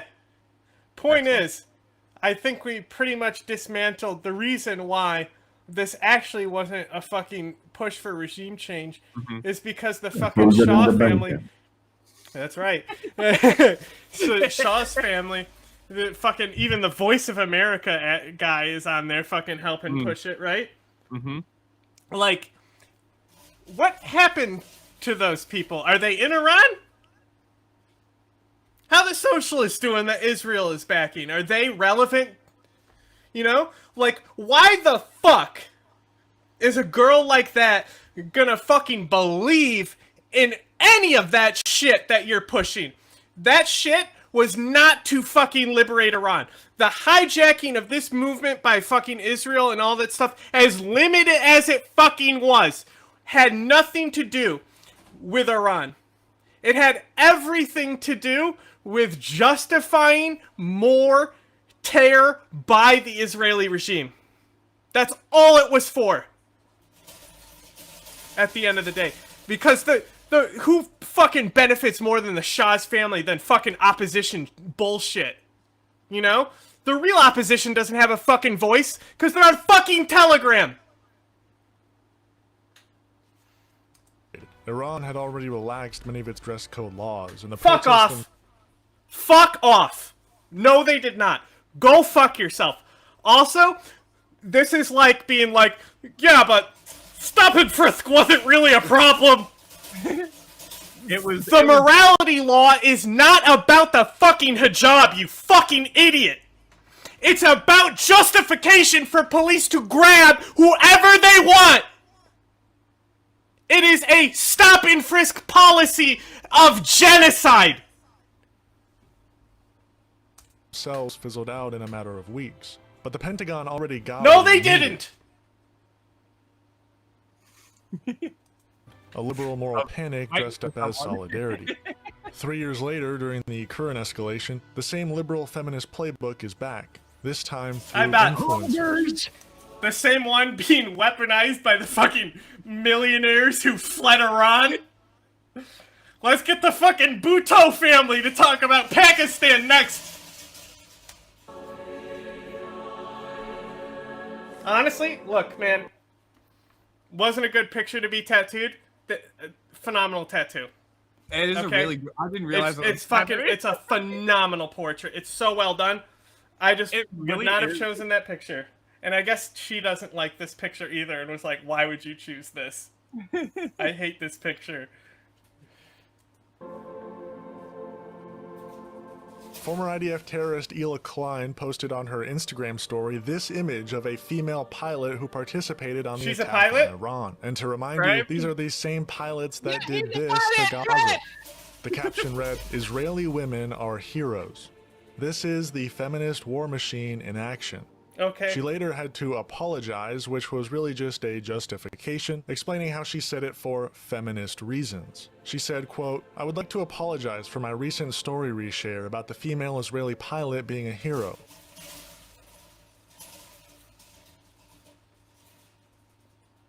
Did she write this or just share a story? I think she said, bro, the extra if she just if we're now over a fucking repost, like, she had to have fucking said it. She had to have written the words. It's the only way that you can justify this kind of point that Like, you brought into a video. Well, I mean, she's gonna apologize for it if she's being attacked anyway, I guess. Okay. It came off as glorifying violence, which wasn't at all my intention, but I understand that's how it came off. I wanted to highlight the differences between women's lack. The women fighter pilots are heroes. Which ones? The ones killing civilians. The one, if you look, if she was just talking about the people who do like intercept missions, sure. You know, they exclusively Patriot battery is the most based thing you can do in the military, pretty much. Because it's in Iran under the Ayatollah. Not going to be dropping bombs on Gaza. Like, yeah, that's the thing. It's like interceptors, bomb droppers, very different roles. Very, very different. I think you could say that anyone intercepting missiles is a hero, regardless of the side or faction they're on. If you shoot down a missile, that is you know, if you're playing an RPG, you will get the hero tag there, you know, and then you'll have unique dialogue to be able to use your accolades. And women in Israel being given agency to even fight in combat. That being said, it's not the best timing or situation to make such a point. War is terrible and should never be glorified, and I'm very sorry for the post.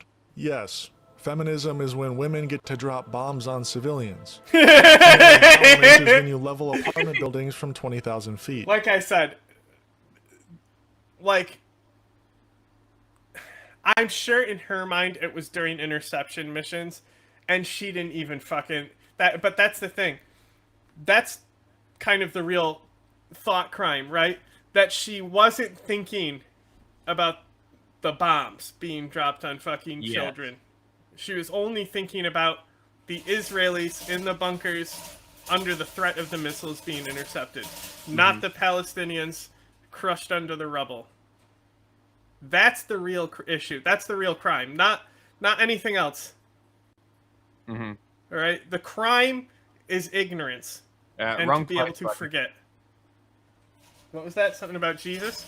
Yeah, something about Jesus. Just Jesus freak typing weird, unprompted Jesus shit as per usual. Because you know what everybody really loves about religion? Being preached to. Go on. Ela Klein is the literal embodiment of this meme. I love this meme. The best was, like, I want to say there was something literally with Kamala that involved this, where it was like a rollout where they had that. I think that's where like the first... she oversaw first some came out. operation. Something like that. No, the meme was way before her, but they brought it back and were just dunking on something she did. Hilarious. Ela posted this to her story on June 14th, just after Iran had begun their first wave of retaliatory fire. This wave of Iranian missiles conveniently took place during that day's H3 podcast episode, and boy did Ethanit Kleinzing have a lot to say. Wait. So she did say this specifically when missiles were being intercepted? Yeah, okay. It looked like it. Come on, bro. Like, if we haven't already made the case against Ethan and Ela Klein, we really... It's specifically... Like, I already... Before we even got here and learned that, yes, that was in fact what happened, I laid out the case on, like, I can see why you would be ignorant and say something like that when missiles were being intercepted. Be like, thanks to our heroes. I mean, like, listen to them talk about the fucking, Patriot fucking batteries. At they did a press conference with Pete. They had to do it in the morning before he got drunk. And they were just like, you know how I talk shit like NASA's like, oh, we trained exactly for this job and it went well. Yeah. Wow, the exact thing we trained for. I can't believe it.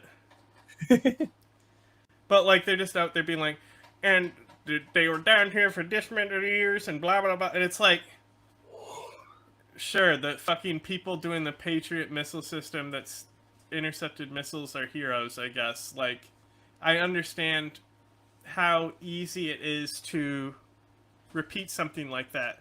It's, you know, it's like not on the same scale of like support our troops, which was everywhere, right? You know, like in the pre-2010, you know? It was like, remember the fucking magnets on cars where they were the like ribbons?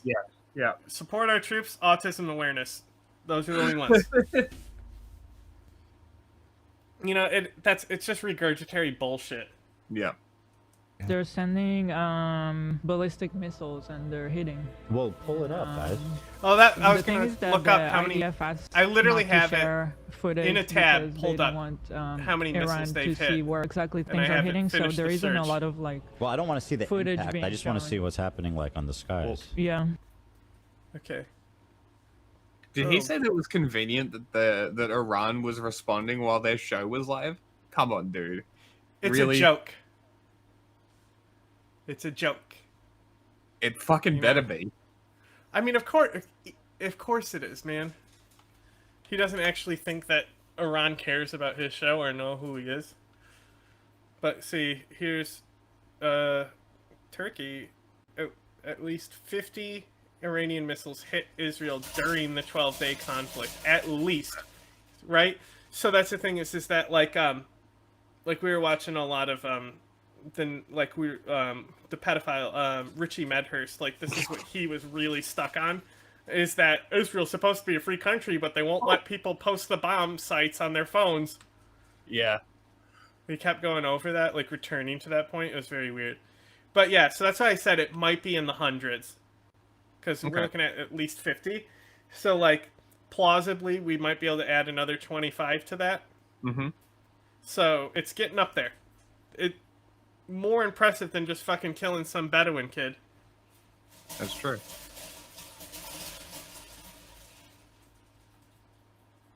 Okay. I want to say that whatever you think about Israel, Iran is bad or worse. They are the fucking evil. They are the evil. They are the reason. Okay,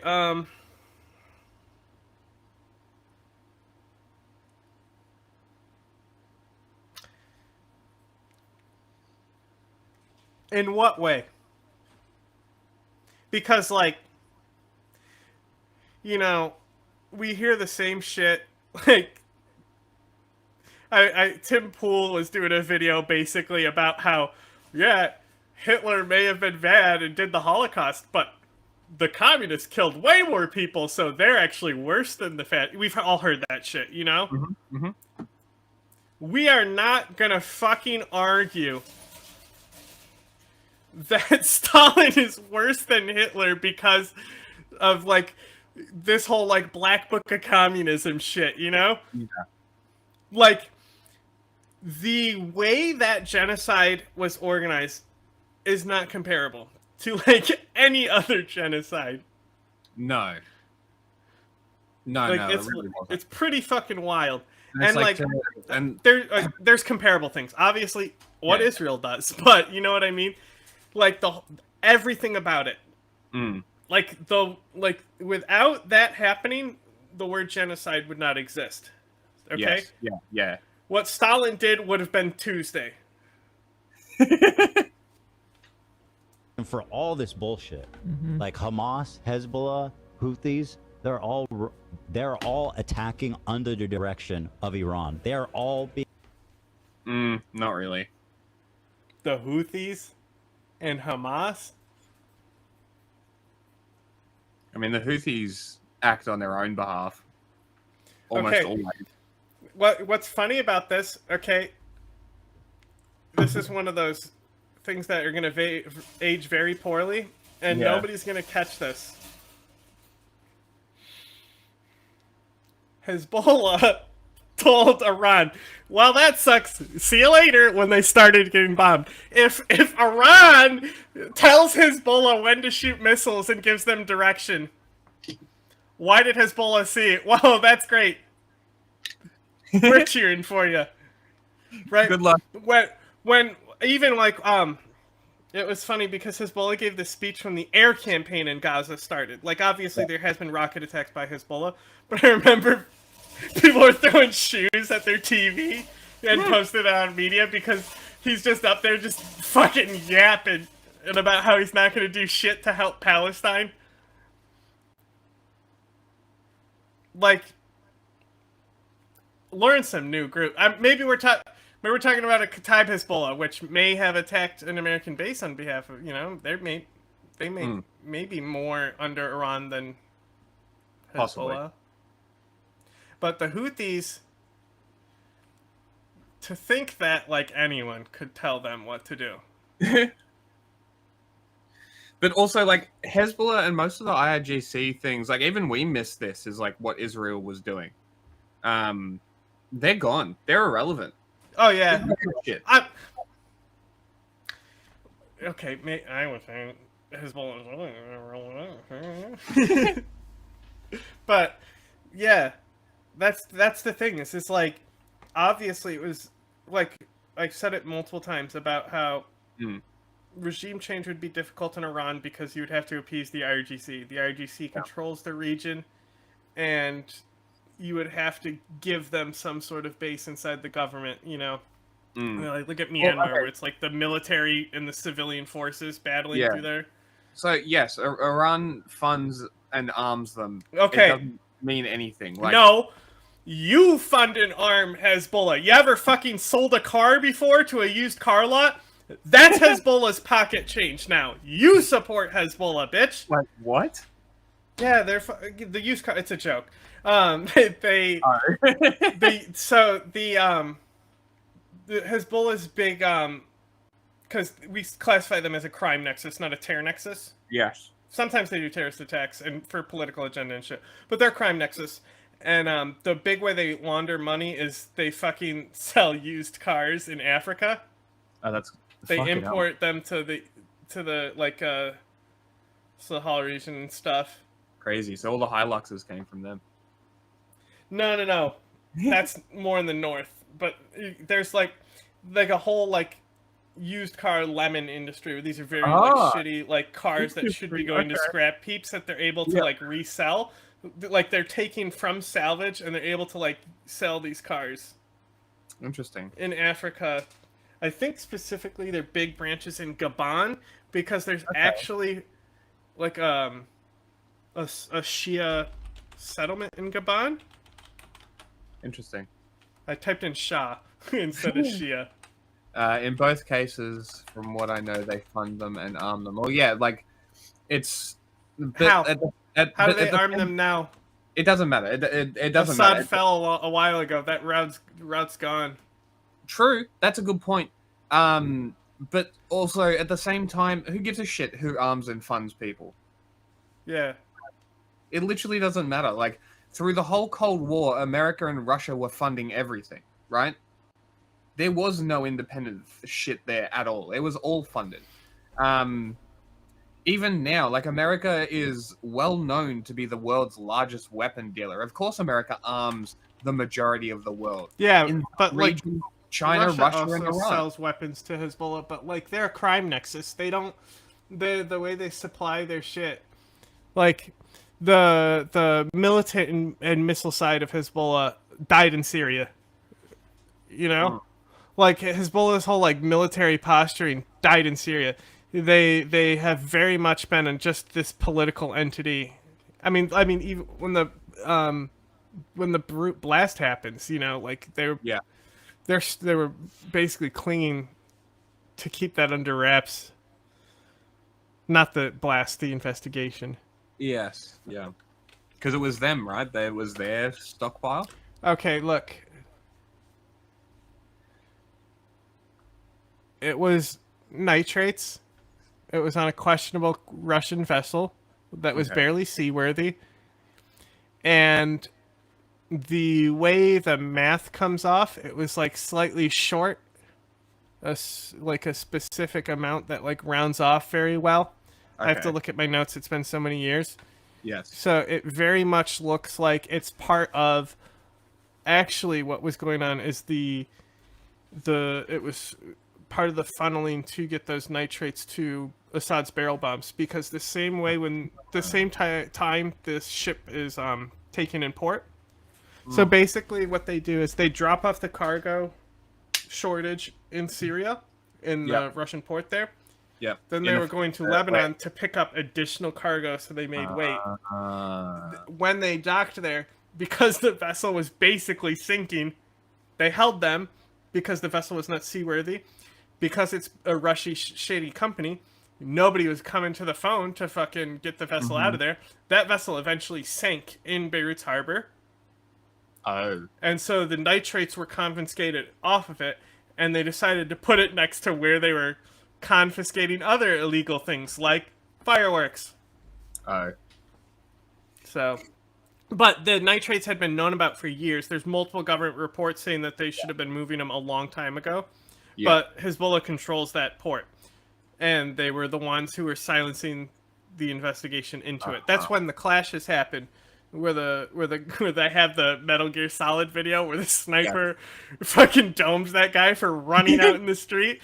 Those clashes were a result of the Hezbollah and Amal groups blocking a court decision, right? So the protest marched to that courthouse.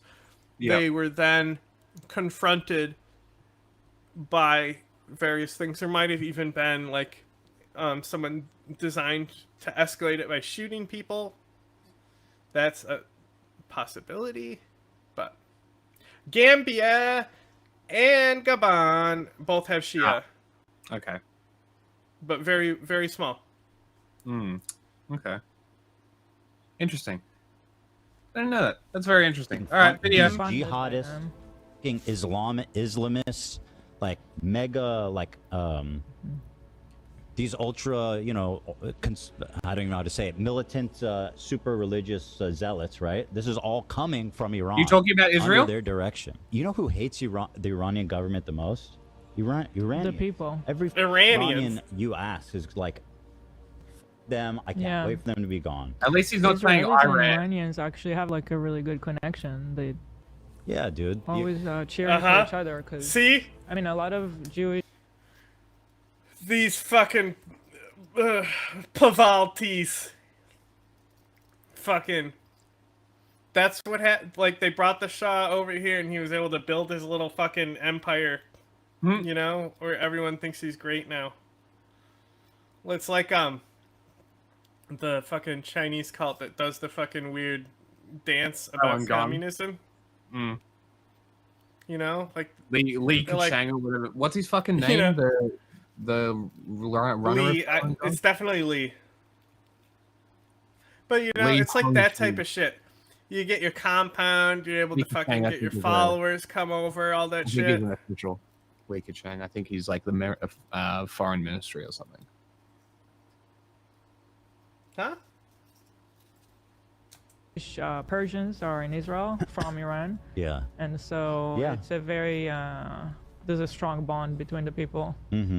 He's the Some of premier. my best friends are in Israel are Persian. I see a lot of activists supporting Israel who are Iran, or supporting Israel in this conflict against Iran specifically. Oh, the Ayatollah is evil. Everybody hates that. Okay, I love this. The people I know are Persian. Okay. Are they Persian or Iranian? All right. Because, like, wow, you mean there's Persians in the Middle East? Next, you'll tell me you know Turkish people. Like, no shit. It's one of the fucking greatest empires in history. Are they Persian or are they fucking Iranians, though? Because it's a fucking difference. Like, yeah, sure, there's Persians in Iran, but, like, just because someone's Persian doesn't make them Iranian. You know, and then you have Patrick Bet-David, right? Not Persian. He's not? No. He's, what is he? He's, like, Armenian, honestly. I don't know. You have to check. I think he's Christian background, though. So that's why I think Armenia. Maybe something like that.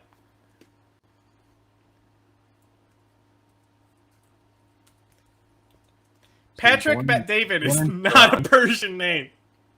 Born in Tehran. Christian, Assyrian, Armenian descent. Wait, what's Armenian? Assyrian, Christian Armenian? Oh, Yeah, he's Assyrian, that's right. So what's Assyrian versus Persian? What's the difference? Well, you know, we have the meme That doesn't about help me. about That's the, a genuine, the that's a genuine Assyrians. question. Like, what's the difference? Like, what are the Persians? What are the Iranians? Iranians are just people from Iran. Persian are the Persian ethnic group. Is that the distinction you're making? Well, the thing is that just like how there used to be Jews all over the Middle East too, right? Now all those Jews have to be Israeli, Okay. right? So maybe not all Persian people have to be Iranian. You know, because there's like many. You know, it was a big empire.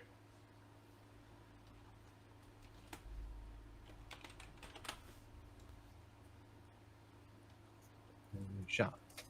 So Persia was the empire. Yeah. Persians are the ethnic group.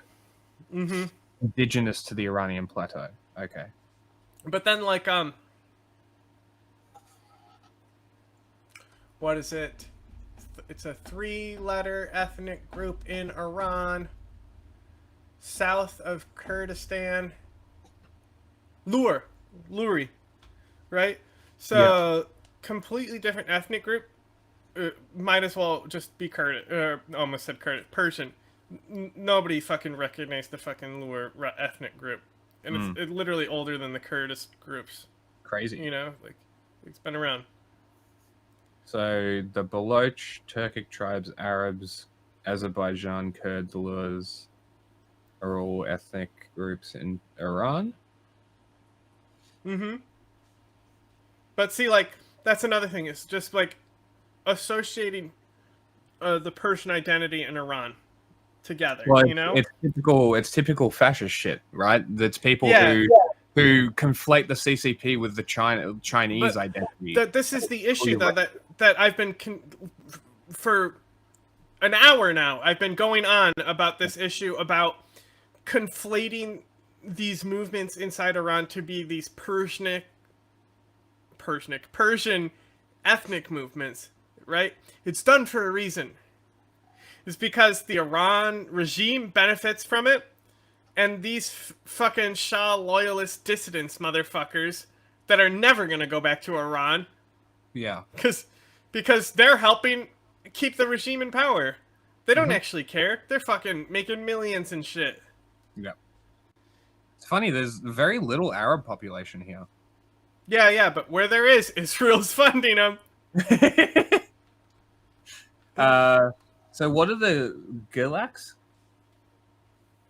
The light blue? These guys here in the Kurdish area? Yeah, No. I'm not too familiar with them. I want to say they're more in the north by the lake. Mazandaranis, maybe? No, By the lake there. The Gilaks are up Caspian here. Sea. Up here at the Caspian Sea. I want to say those are the people that be smoking the donkey poop. Okay. They got funny hats. Okay, so they're not funny. The They wear hats that look like dicks. Oh, look, there's a bunch of Kurds over in the northeast as well. Yeah. Caspian Sea, bruv. Yeah, and then but the thing is, you'll see people. So you see, like, where the Luri territory is compared to the Kurds, right? Yeah, down. You'll fucking see Kurds draw that shit in on their little Kurdistan maps and shit all the time. Like, to them, Lurs are Kurds. To the Persians, they're Persians, you know? You can't fucking win. It's quite a big area. Like, this blue dot here, this blue section here, is the dividing line, basically. And down there is all of those guys. Interesting. Absolutely fucking They're fascinating. similar, but to be clear, they're like two different sides of the mountain, basically. Still But they're mountain both people, though. ancient fucking Cool people in mountain that area. people.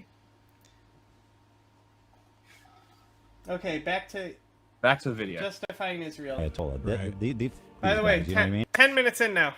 And so far, it does seem like the strikes that Israel's done in Iran, from what I can tell, have been very I'm glad. targeted. Like, this is probably the, honestly, the best Comrade Casey video yet. We can re-upload this as a ultimate guide on why fuck Iran. Very strategic. It seems they've been playing it for a long time. So there's not, as far as I've heard, any, or at least not massive civilian casualties in Iran. I heard of civilian casualties. I mean, compared to Gaza, but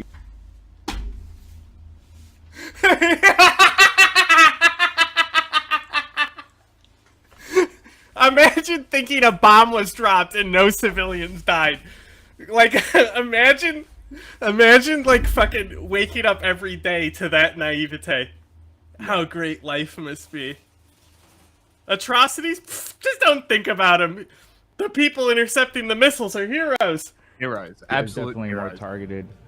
Where did you hear that? Because I haven't seen that. Wall Street Journal. I believe it was Wall Street Journal.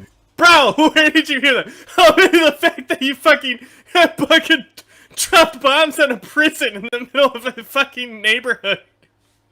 Here's a question for you. Pull. It's probably going to be Okay, so this is... yeah, exactly. Yes, they have. Yes, they have. They've actually gotten more Worse. strict, but they're not enforced now. And so that's the thing. It's just like the regime presented like they were going to do these crackdowns and even worse. But the whole point that I was making earlier is that the morality law is irrelevant.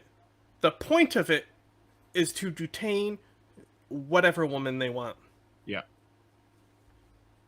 And they announced like harsh penalties for not wearing your hijab, like taking your license away, all this shit. But, you know, like, still women have been more and more don't wear it.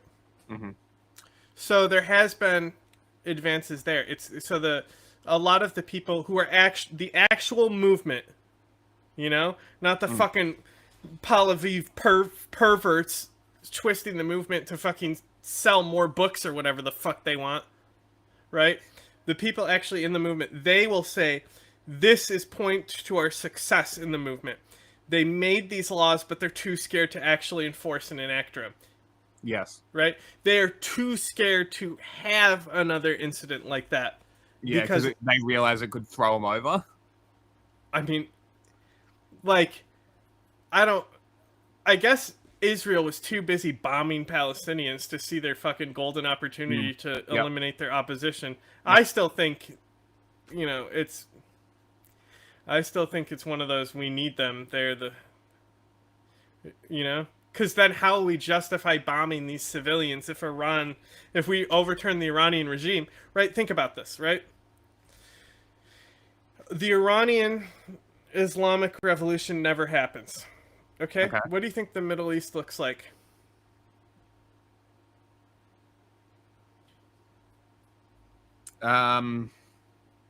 Honestly, I think it would have doubled down on the Arab support. I think they would have doubled down on Egypt, and they probably would have supported Iran even harder. Israel may never have gotten support. I disagree. I think Palestinians would be already dead. Interesting. And there would be these Arab Accords and all this shit like that you would see from these Arab nations. Because like the war between the Arab nations and Israel ended a long time ago. Like Hezbollah and shit, that's been since the 70s. You know? It's been an insurgency for fucking over 50 years now. Yes. Like the whole like fucking Arab states wars and shit, they're not even relevant to the conversation now. Like, I bring it up. Other people who are, like, well-versed on stuff will bring it up and talk about these wars and things like that. But there's this, like, almost like an ignorance where it's like it's always been Palestinians. It's always been a Palestinian cause when it was not in the beginning or anything. I mean, they were still going there because they were displacing Arabs and shit like that, but the Palestinian question and like all this advancement of Palestinian rights and things like that, that is a thing that has come about in more recent time with the militant insurgency and stuff like that. It's all recent shit.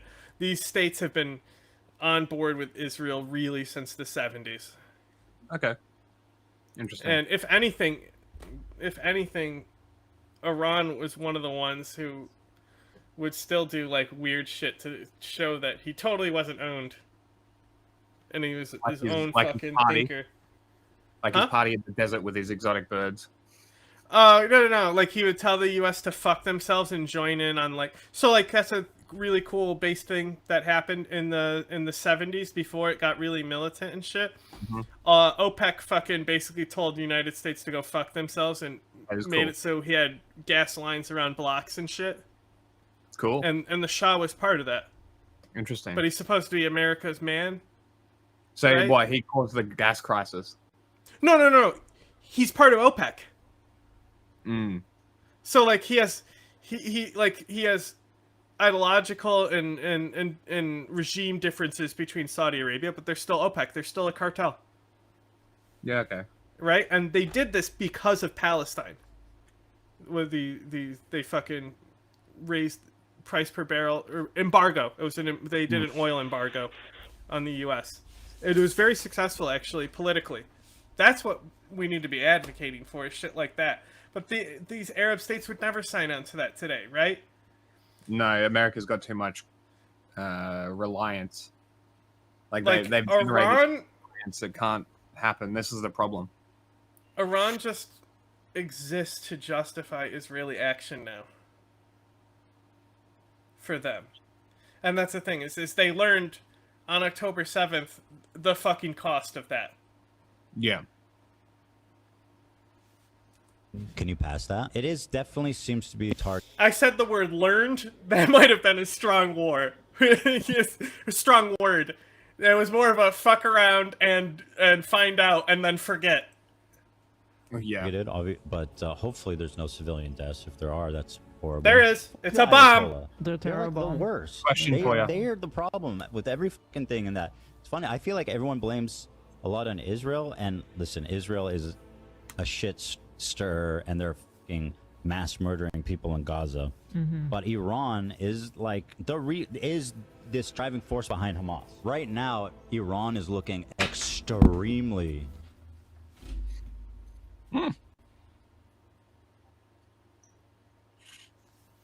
Completely removing their agency.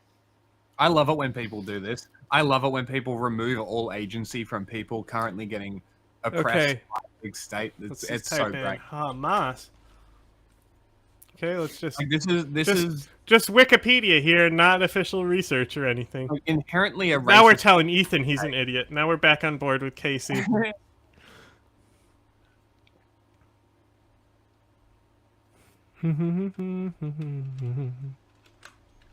Lots of groups for everyone today.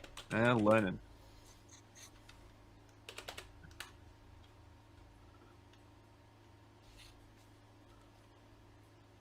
And like, this is what I always say. Like, I'm not gonna. History of Hamas. I can sit here and criticize. Hamas was established, alleged origins in the Muslim Brotherhood. Wow, PLO, Muslim Brotherhood. Where's Iran in here?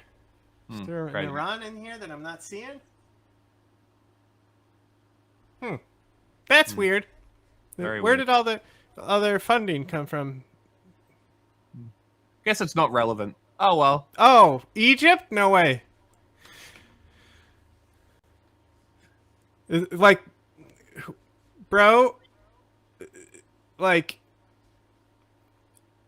the Taliban is like as close to Iran as Hamas. Both Muslim Brotherhood, by the way. Like, also, my favorite part, right? Okay, so they control Hamas and the Houthis. Okay? And Has Hezbollah. anyone bothered to see who the Houthis have been fighting? Right? Because they may want to look up the Muslim Brotherhood in Yemen, who are the opposition party against the UN-recognized government in coalition with a Marxist group. Right? With one of the many Islamic Marxist joint coalitions that have we seen, especially since the 70s through this era. Right?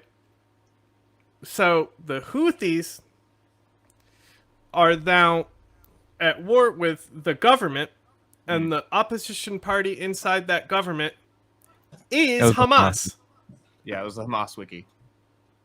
Right? Because it's Muslim Brotherhood, right? So, like, are they all on the same side? I'm confused, Ethan.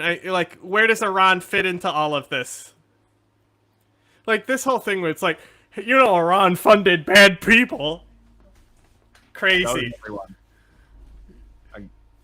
Yeah, welcome to statecraft.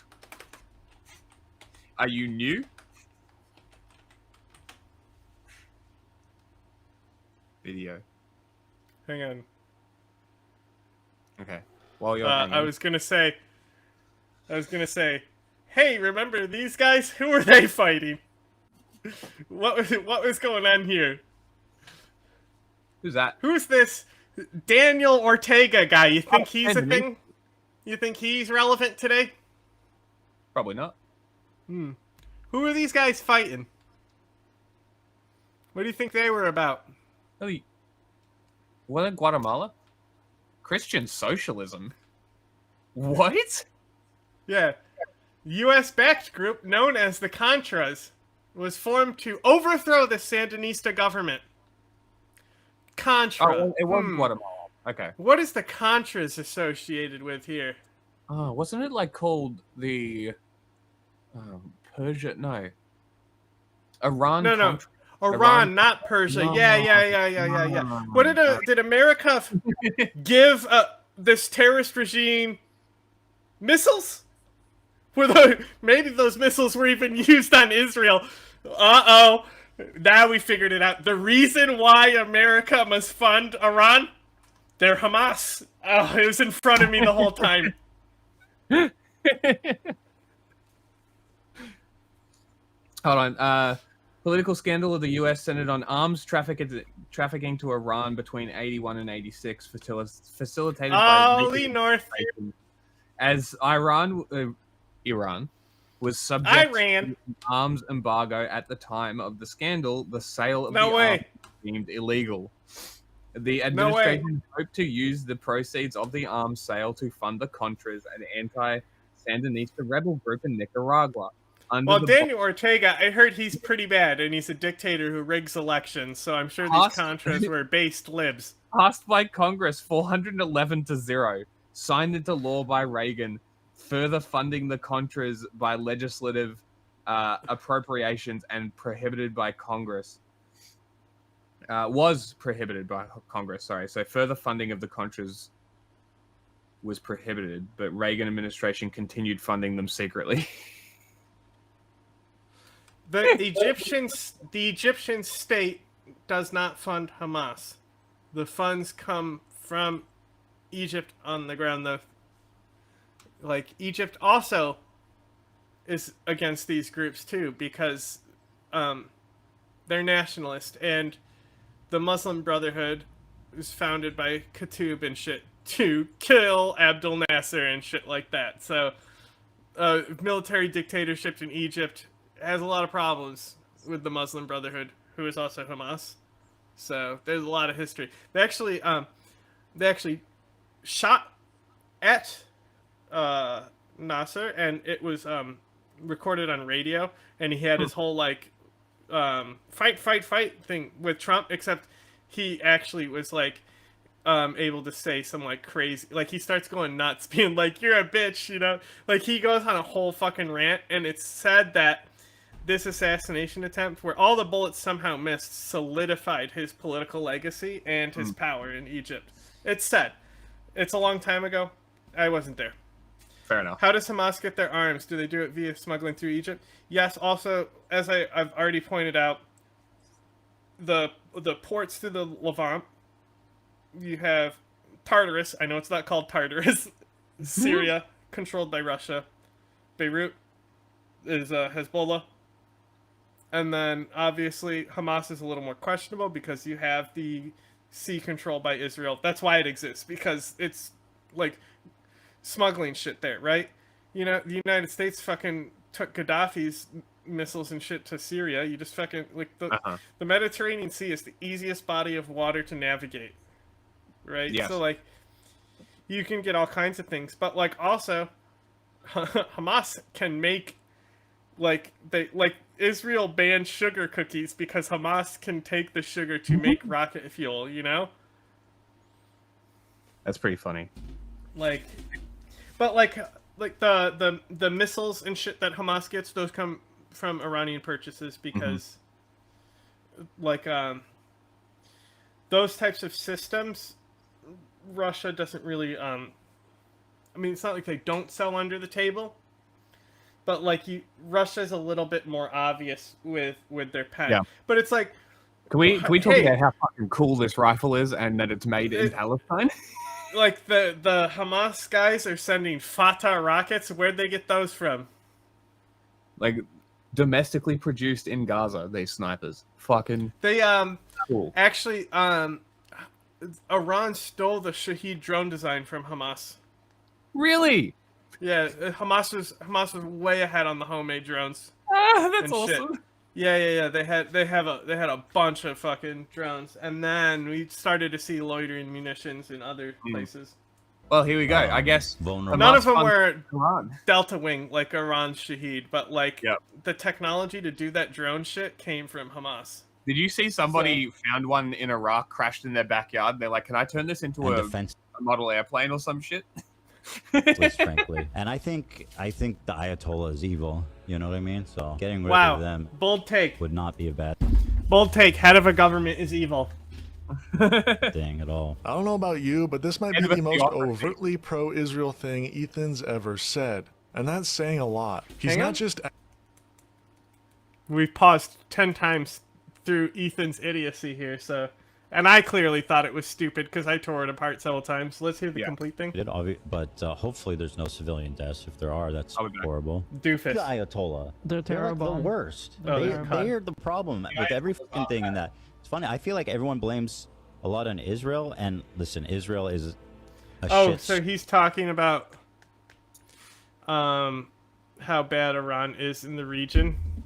And, I mean, if that's apologizing for Israel, then I guess I'm guilty because I've been saying that for a minute. It wasn't always. But, like, it's just like how the terror assessment inside the United States is now worried about patriot groups, as they would say. Which, obviously, they don't say that. They're talking about fucking white supremacists and shit, you know? Like, the vectors change. And Iran certainly was, but, like, since then... I mean, boy, there's been a lot of fucking bombings from Israel in all these countries on IRGC assets. You think those were good? Remember when they fucking just erased an entire Lebanese neighborhood and nobody gave a fuck? They filmed the whole thing and everything? That was fucking pretty cool of Israel. So, like, before this, like, you have America, then you have ISIS, and then you have the IRGC, and now it's Israel. It's a constant rotation of like who the asshole in the region is. And they're fucking mass murdering people in Gaza. Mm-hmm. Yes, but Iran. Sisi was against the Muslim Brotherhood before he got elected because he's a nationalist. Like, the Muslim Brotherhood was founded to take all those people out of Egypt, out of power. Like, they were one of the first groups that you will see that their goal is to create an Islamic government in their country. Is like is this driving force behind Hamas right now? Iran is looking extremely. So also, what we need to understand about the Egyptian military is that Sisi is also a pussy. We talked about this when the Sudan shit happened and they had hostage pilots. Mm-hmm. Like, Egypt threatening on the border of Israel if they keep doing fucked up shit. Egypt ultimately will never do anything because right now they have a lot of weapon spending and a big force and force projection. As soon as they start using those forces, and they clearly will be ineffective because of they're not meant for military action. They're meant for internal shit, you know? Yeah. It's just that's the thing. Is like Egypt, if it was a just cause type of war, and I mean a real one, you know, like they're being invaded, they're defending their homeland type of stuff, then you'll have more of an effective military. But like if Egypt tried anything, like they just don't have the reasons for fighting. They don't have the motivation.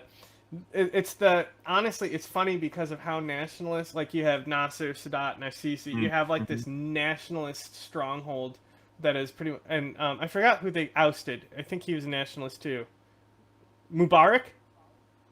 You're the one telling the story. I'm pretty sure. And then a like kind of like Islamist type guy came in, and then he got ousted by Sisi. But Egypt has had this like nationalist government and stuff, but like Egyptians themselves are very much like it's kind of similar to how you'll have Chinese people. Like you start insulting the Egyptian government and the country, they get mad. They're gonna defend their country. They're gonna defend their government and stuff. Yeah, but they don't talk about politics in their everyday life. They avoid everything. They don't, you know, test their luck with anything like that. Hold on.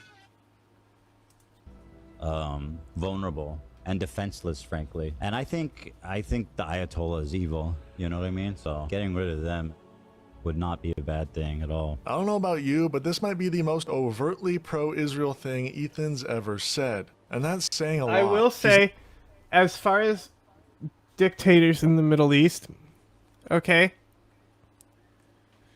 and caring, okay,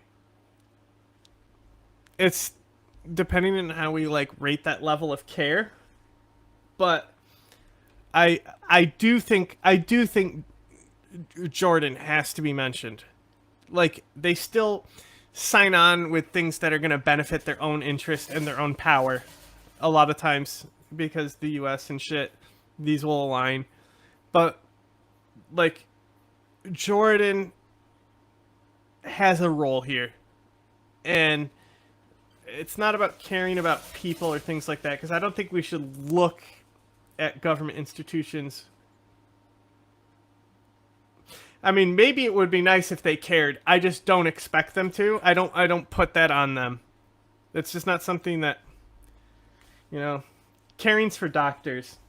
Governments, you know, therefore either killing people or giving you money to go see the doctor that gives you care. Not because they care, but because It's they cheaper. need workers. Exactly. Like Russia's population is getting older every day, and they're killing all the other guys in Ukraine. You get into the situation where suddenly nobody's paying taxes. So there's a lot of things that go into politics and stuff. Yeah. Where it's like, Jordan has done a lot, especially the Queen, but ultimately, like, what we want them to do, you know, go up to BB and kick him square in the testicles, it's just not going to happen, unfortunately. If only. Bro. And honestly, like, the King of Jordan, small guy. He fucking could. He's like Oddjob. You can't aim down at him. You know, you can just run in there. Not just echoing propaganda, he's doing the bidding of the Israeli government on a topic that barely registers with the average American. He clearly only watches Israeli state TV at home. Ela basically confirms Okay. What? I just don't imagine him going home and watching the news in general. You know what I mean? Let alone Israeli state TV. Yeah. Like, I think this is more of an algorithm question. Right? It's a fair question. They obviously, I mean, her family's there. He lived there. Mm-hmm. Obviously, they have friends there. Yep. Those friends there are affected.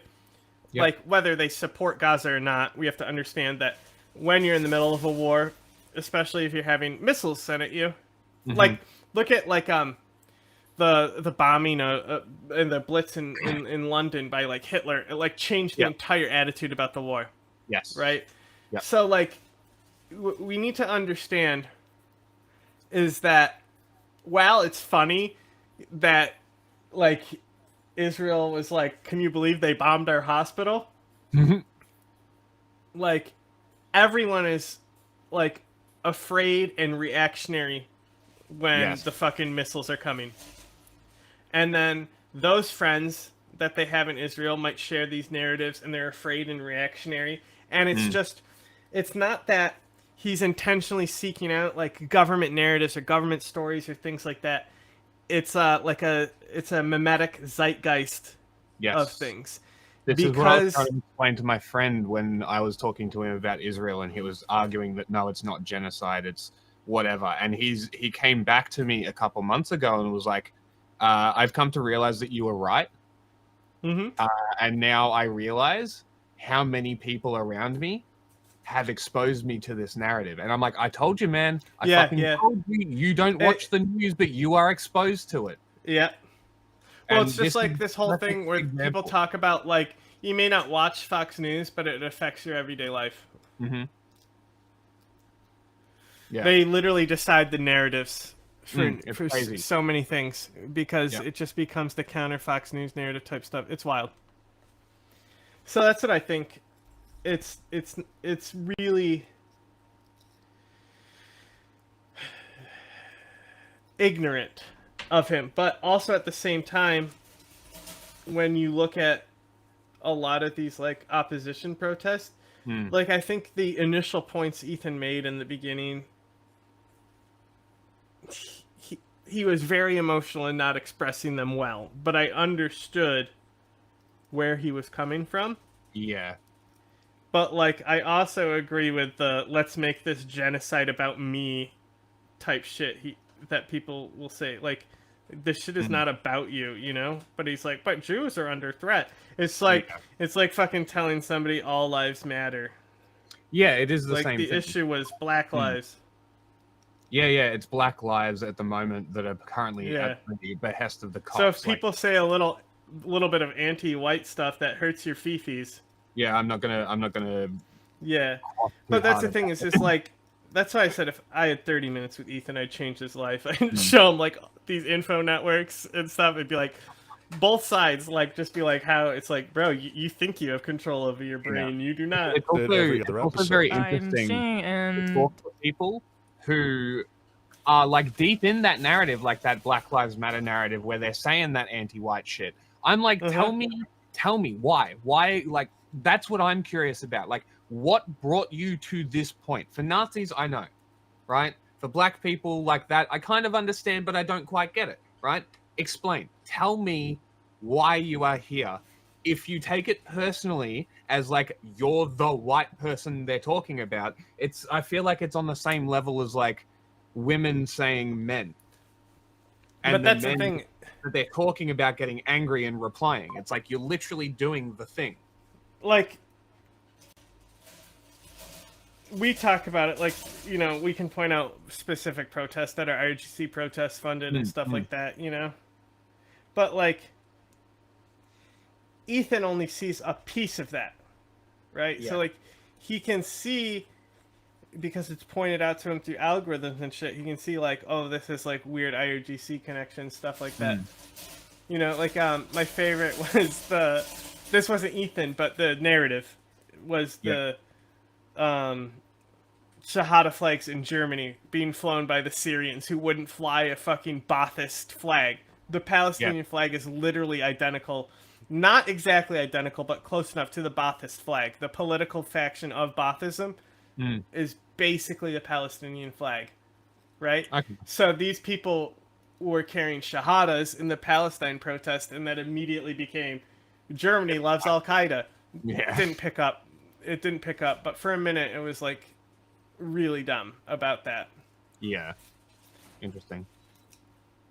Other communist groups like Hebrew News that they're saying that the New York Times is predicting Trump to win Pennsylvania, Nevada, North Carolina, Georgia, Arizona, and Harris will win Wisconsin and Michigan.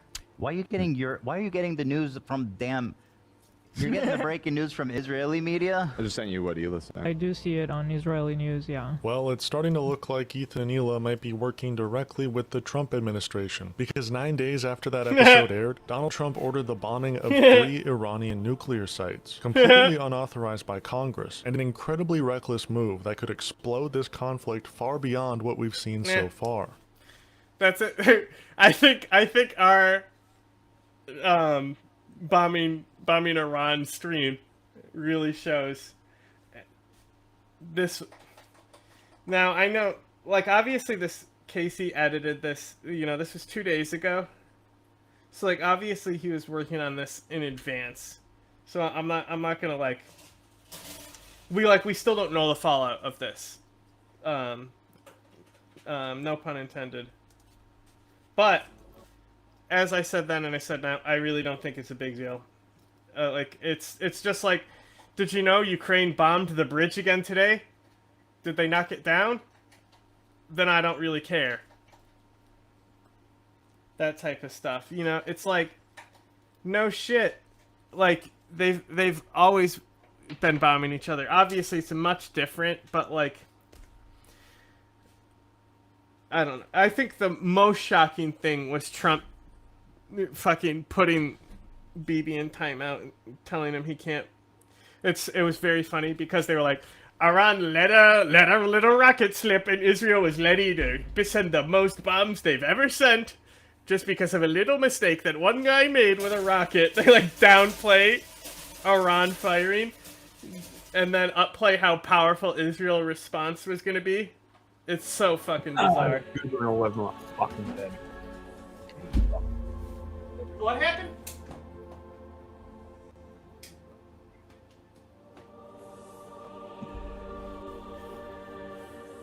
Thank you very much. A short time ago, the U.S. military carried out massive precision strikes on the 3 key nuclear facilities in the Iranian regime: Fordow, Natanz, and Esfahan. Everybody Esteban? heard those Esteban. names for years Bro, as they built this Esteban is Cortez. The depressed ginger was basically, he was saying Estefan wrong. Oh my god. He was saying it like Estefan. Right? Amazing. Like that. Yeah. And I keep forgetting the actual name. It's Because Isfahan. but like, you know, it's like how certain, you know, the dancer that you can see spin both ways if you really focus on it? Yes. It's like that. Like, I forget how to spin it back the other way. And I have to fucking draw my brain path very back. destructive enterprise. Our objective was the destruction of Iran's nuclear enrichment capacity and a stop to the nuclear threat posed by the world's #1 state sponsor of terror. Tonight, I can report to the world that the strikes were a spectacular military success. Iran's key nuclear enrichment facilities have been complete. #1 state sponsor of terror. I'm just thinking, like size-wise, the IRGC is enormous. At least they were. I really need to, like, that's the thing, is just like, I don't really do the logistical assessments like during active conflicts, because I'm just gonna have to redo them in a few weeks anyway. But like, the IRGC was massive, but like the money is what I'm thinking about. Like, I would think that the largest state sponsor of terror wouldn't be how evenly distributed the dollars are to as many people are, but like the amount of dollars going out. And I just refuse to believe Iran is putting the big amount of dollars out for terror. When like the UAE exists, bruv.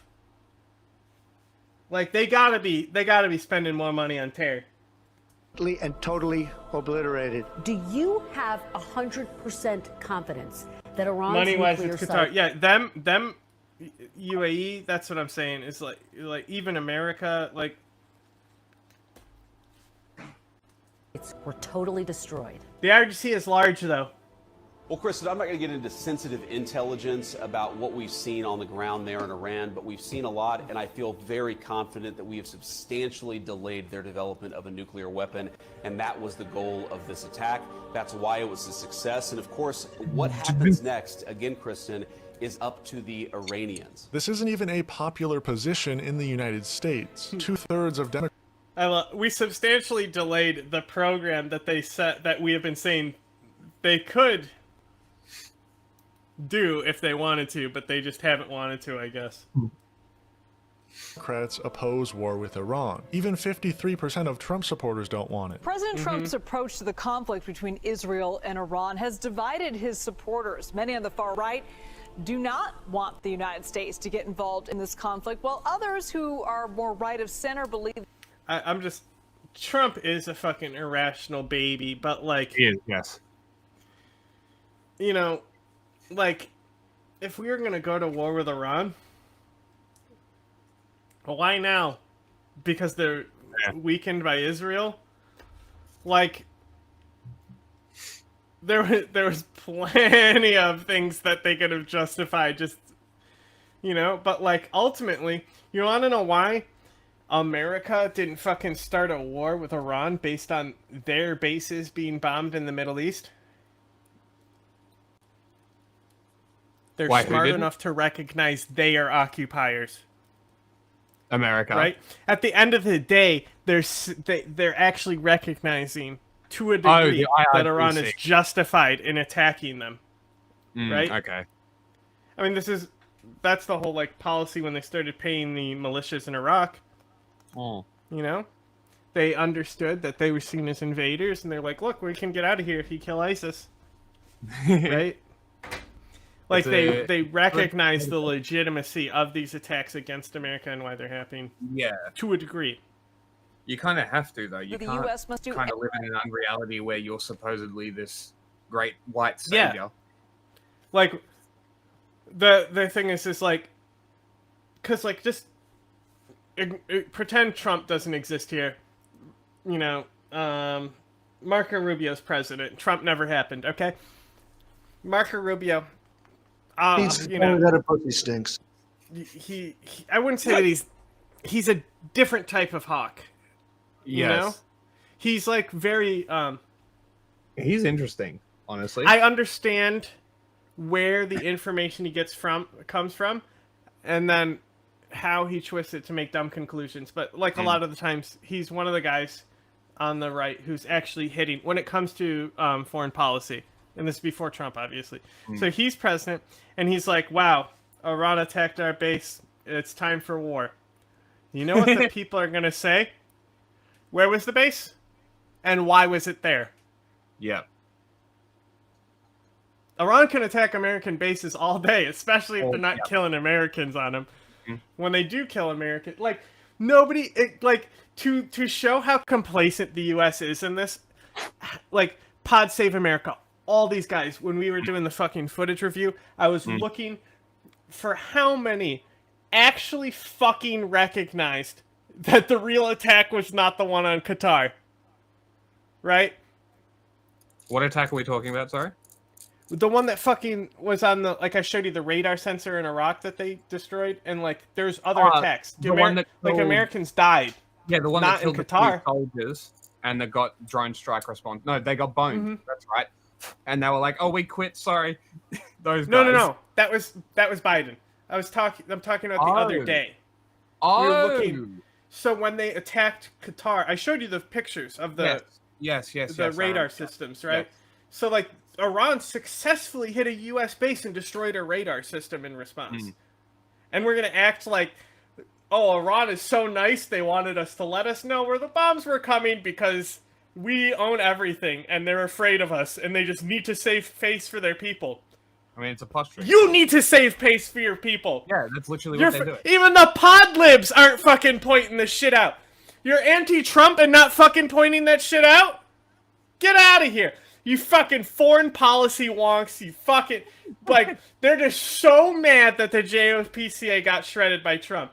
And it's so funny because I don't know who it was, but they're like, Iran is like, we can't trust you. Every 4 years you got a new guy. So what's the point of making a deal? And it was like, it was a Republican guy just like, I can see where Iran's coming from. Why? Why do they think that? Who destroyed the deal to begin with? How did we get here?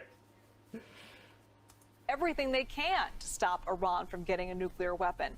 What are you hearing from your sources on this? What's happening right now inside the Republican Party and within conservative circles is indicative of a lot of things that have been developing, not just in recent days. Okay, so like this type of stuff. I've seen claims that Hamas is willing to surrender and leave the government. They're willing to solve it. Okay, so I've seen things like this. Okay, I as well. Now, my position is that I ultimately kind of don't care.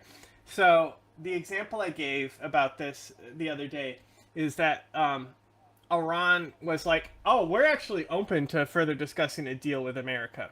They said that after America was like, oh, we're not gonna fucking engage with them again, right? And the other thing that Iran said is that, or America said, is that unless they're going to deal with us in person, we're not interested. Iran won't do that, which means that the deal won't come through, which means them putting the fucking diplomacy card forward is just face. Yeah. You're right? So, when it comes to Hamas saying these things, okay, when the fucking document is produced, it has fucking wet ink on it from the fucking signatures and shit, then I'll know. Until then, who the fuck knows? Like the political landscape of a post-genocide concentration camp fucking city, Like, I couldn't fucking tell you what's gonna fucking happen in Gaza, man. Like, is Hamas still gonna be politically? Well, I think Israel's plan is to, there's, it's not warlordism, but it's like, basically the policy is if you kill enough people, warlords will fight. AKA Haiti. Right? That's what Israel seems to want, is they want to create more of a Haiti situation and get their own barbecue down there. So then all these warlords fight for power, which is fucking hysterical because what happened to Fatah, Israel? What happened to the PLO? And why did Hamas come about? I stepped in my own shit and then said, why did I step in dog shit? Who's dog shit here? Even though I know I shat on the floor and then stepped in it. I lit this bag of dog shit on fire at my And own. now I'm stopping it out. I saved the day. I lit it on my own doorstep. Like get fucked, bro. It happened. In recent decades, you have so-called hawks, those Republicans who want to take a pretty tough and aggressive stance toward Iran, want to see the U.S. potentially be involved in containing a situation in the Middle East militarily, versus those who are more dovish or non-interventionists. They do not want to see the United States. And like again, we've technically already fought Iran. The Iranian loyalist militias in Iraq were way more loyal to Iran than like Iranian population. You know, like the average Shia in Iraq likes Iran more than the average Iranian. The military footprint abroad, and they're still wary about what happened in what they call forever wars in Iraq and Afghanistan that started in. I'm still dealing with the fact that there's 440 people that died in those protests with names. 440 names. Like, that's fucking crazy, which means there's more. Like, I'm just trying. I fucking never looked that up. That's insane. Should we put this over here? No, it'll ruin the capture. Because we're clipping this out, right? The early 2000s, and these tensions are very real. You see it between some people inside the Trump White House and those outside. And you same have with those on the outside, Afghanistan. like Most Steve people support the Bannon and Tucker Iranians. Carlson So, on the Tajik Persian side, yes, because Iran has always backed them against like the Iranians backed militias against the Soviets.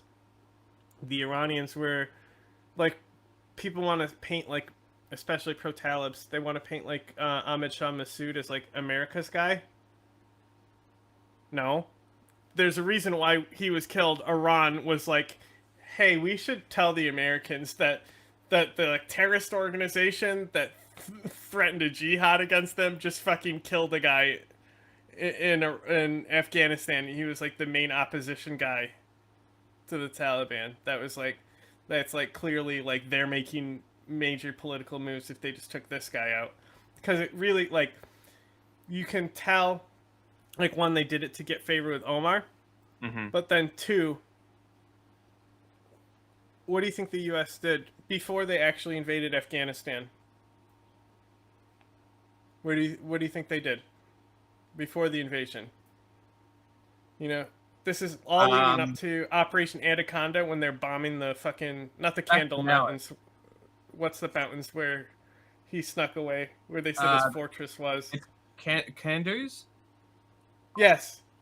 Isn't it? Kanduz Mountains? That sounds right. No. I'm trying to, like, Kunduz, I think, is like on the other side. What are the mountains? I forgot off the top of my head. Anyway. I was watching a video about it the other day. So before we actually, like, we were still doing, you know, trying to do negotiations to have the Taliban turn over Bin Laden. It is the Hindu Kush, but it's Tora Bora. The Tora Bora is in the range. No, but that's the one you're talking about? Yeah. Yeah. The mountain range there. Mountain range. Tora Bora. Bin Laden's mountain range. No, Tora Bora is the mountain range. Tora Bora Cave Complex. Yeah, that's the cave complex. It's like a Bin Laden.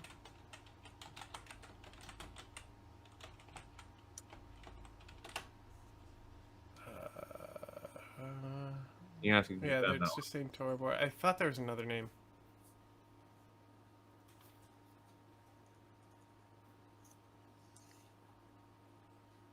Because I know Tora Bora, but that's not what was in my head. Khyber Pass. Were the mountains just north of Kandahar? Yeah, it's Fatah. Yeah, it is. It's the White Mountains is the other one that Yeah, I it saw. leads into Fatah. Yeah. But anyway, leading up to these mountain strikes, yeah, the CIA go in. They take basically the same path into the country that the Soviets took to invade. Yeah. And the assets they start working with are Iranian. They're the Iranian-backed militia fighting the Taliban. That's the first thing the CIA did. CIA came in, handed briefcases of money to these guys they knew nothing about. You know? And Massoud's dead at this point. So it's like the fucking Dashtun, right? They fucking they're handing cases of money to Dashtun, right? And then immediately he's like has a bunch of people in a shipping container that suffocate because he's literally stuffing anyone he wants who he supposes Taliban. Like, this guy literally already had a genocide under his belt, and the CIA was like, oh, you're fighting the Taliban? Here's $10 million. Oh, you're literally worse than the Taliban and one of the worst guys around? And, also, this guy, Dashtun, the only side he hasn't fought on is the Mujahideen. Against the Soviets. So he was part of the Soviet Afghan government. When they lost power, right, instead of, he couldn't join the Mujahideen because they knew his ass. They know what he's done. Yeah. But then the Ahmed, fucking Shah Massoud factions and coalitions, he's strong enough that they couldn't say no to his forces. It's kind of like, the Turk forces in, the proxy forces in Syria, right? The Syrian government right now can't say no, even though they're fucking committing atrocities. President Trump, even though they really like him personally and politically, should be wary. That whole diatribe and tangent was because somebody said a lot of Afghans like Iran. But Iran has invested a lot. Area of listening to those who want to see more of a U.S. presence militarily in the region. So who exactly is Ethan speaking for? He's had smoke for Hamas, for Hezbollah, but when it comes to Iran, it feels personal. Did you read him, she posted, he started texting Taylor Lorenz? Yes, I did see Bro, those. it was, I mean, damn well, when you just want to fucking say shit, arguing, and it's like, what are you even talking about, bro? Yeah, just saying shit to hurt people. Yeah, you know well. He hates Iran more than anyone in the region, another opinion he shares with Netanyahu. But why? Why does Iran sit at the center of this outrage? From Ethan, from Ela, from the entire US security state. Why is Iran the villain in the story Israel, the United States, and its volunteer propagandists are trying to write? Well, it's the same reason we must support Iran unconditionally. Okay, hang on. So, maybe Israel and Ethan and all that stuff, but Iran being the villain, if that was the case, Bolton would have gotten his way a long time ago. Yeah. Why has there been generation and admin after admin telling guys like Bolton to go fuck himself? It's a good question. If Iran is the big bad, right? If Iran is the big bad, why do we fucking hand over Kirkuk to them and then fucking kill the fucking Quds Force commander who is IRGC, right? True. Because it's almost like they're different issues here. You know, you see in Iran. It's all we need. I almost put that on earlier because I was scrolling to find the Iran video. Amazing. And I scrolled past that one as well. Oh, the video specifically? Yeah. Can you save it? Oh, it's on my Instagram. I was scrolling by it. Excellent. Liberals don't have kids. They abort their kids. They sterilize their kids.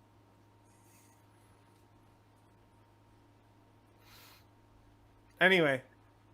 Liberals don't have kids. They abort their kids. They sterilize their kids. And look, we'll see what his argument is, but making it more of an America thing that they're a big bad. Yeah. Fucking, yeah, the dudes who fucking called us about 9/11 ahead of time. You know what I mean? The dudes who fucking call us before bombing our bases. You know, big bad. So evil and bad, right? They're definitely the villains of the region. You know? Meanwhile, Turkey. Yeah, fucking Turkey. Yeah. Fucking. Hang on. Since we've already side tangented enough, might as well just throw this video in. Might as well. Because it's one of my favorite videos of all time.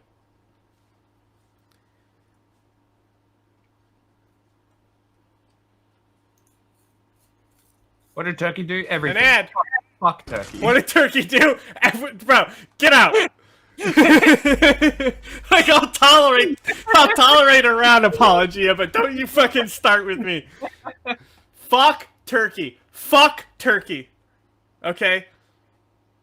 Like, maybe for a few years, Iran may have been the destabilizing actor, okay? But that doesn't mean Turkey wasn't trying. Iran has more closed focuses. Turkey's fucking, we want the Mediterranean Sea. We want fucking Asia, you know? Everything that we can claim as Turkmen. That's us. You know, like Turkey. And then Turkey's also in NATO. Ugh! The second standard army of NATO. And they're like the biggest fucking cunt military in the world. Yeah. Fuck off. Like... Not to mention the Grey Wolves. Bro, like... A lot of these guys way worse than fucking, like, the Zionists who, like, shoot fucking knees at the fucking March of Great Return to make sure they fucking cripple people permanently. Like, a lot of those guys who coming from the Turkish military are worse than that guy. It is bonkers crazy. Anyway, Right, let's see a cute little ice cream date real quick. Oh my god! Oh, he's paying for it. He's paying for the date. What a nice guy. Why is Putin always shorter? Huh? Short little man.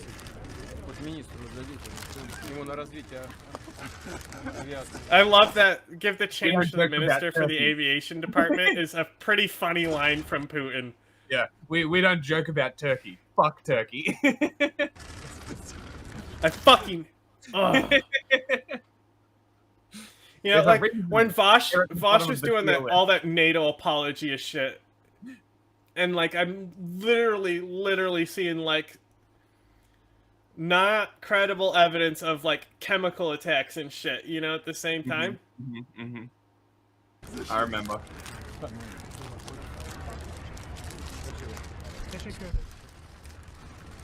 Alright, let's see.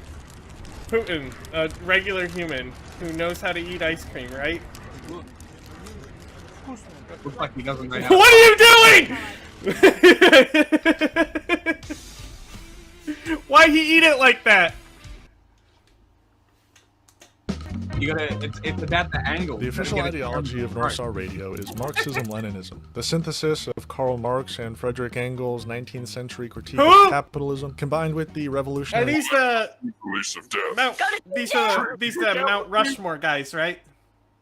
Alright, yes, Mount Rushmore, yes. Which one's Trotsky? He got photoshopped out. Oh, he's the fourth head in the mountain. Got it. theory and praxis developed by Vladimir Lenin in the early 20th century. Happy fun, la la la. Chopping up children's genitals, happy fun, la la la la la. Marxism-Leninism was the ideological motor of the major socialist revolutions of the last century. Nos hemos declarado dentro del grupo de países.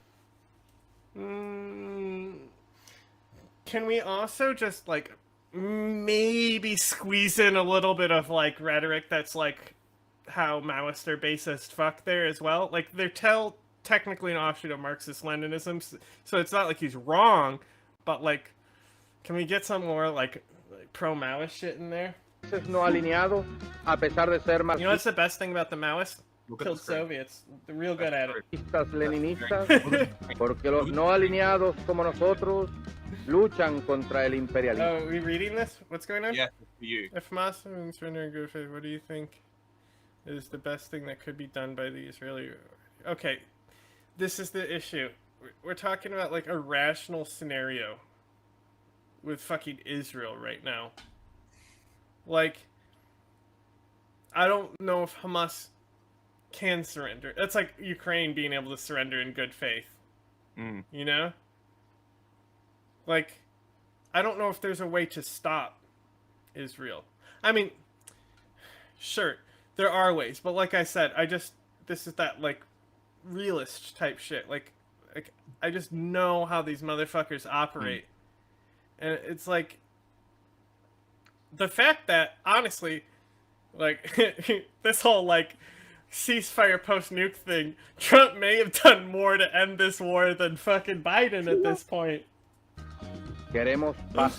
Iran is not a Marxist-Leninist country. It's a theocracy governed by the teachings of Islam. It even has notoriously loves killing those MLs. Plenty of internal contradictions, no doubt. But here's the thing. So does every anti-imperialist movement in history. As Marxist-Leninists, we don't make alliances based on vibes or moral purity, like we would as liberals. No, you do it based on which flag they fucking fly, you flogs. Okay, or whether they're using a hungry hammer in their fucking small title. criticism.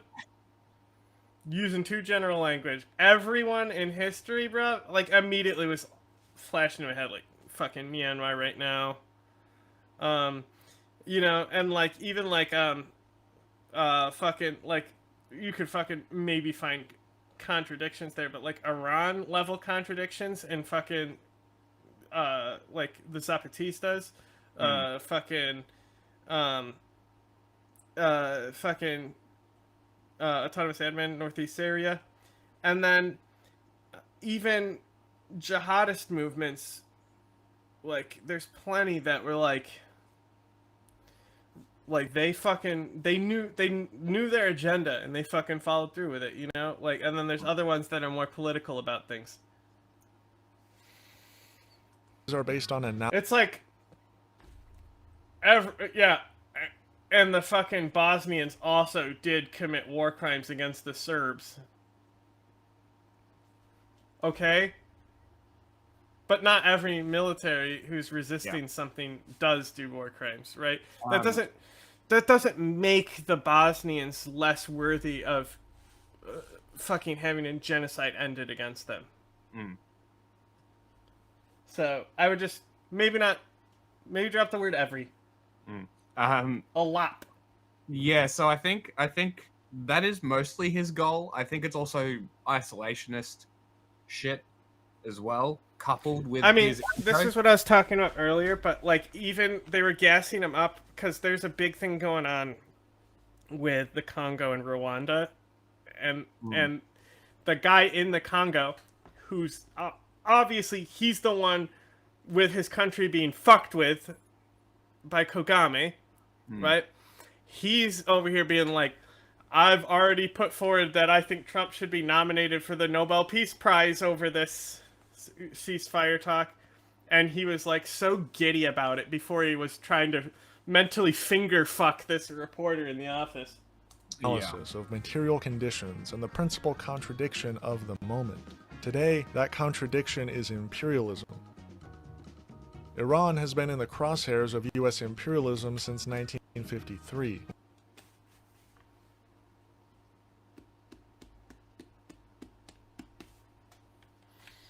My dude, Iran is like such a fucking imperialist country. Did you not hear the part where I said that they just gave their fucking operatives in Afghanistan to the U.S. and they immediately started doing war crimes? Why were there Iranian operatives functioning inside like these al-Qaeda branches that then shared intelligence with the U.S.? Are they against the U.S. or I thought this was the whole resistance movement? How come Iran and the U.S. work together to fight ISIS, even though Iran, it could be debated, but like, how come the U.S. then fucking like go back, watch Trump where he's like,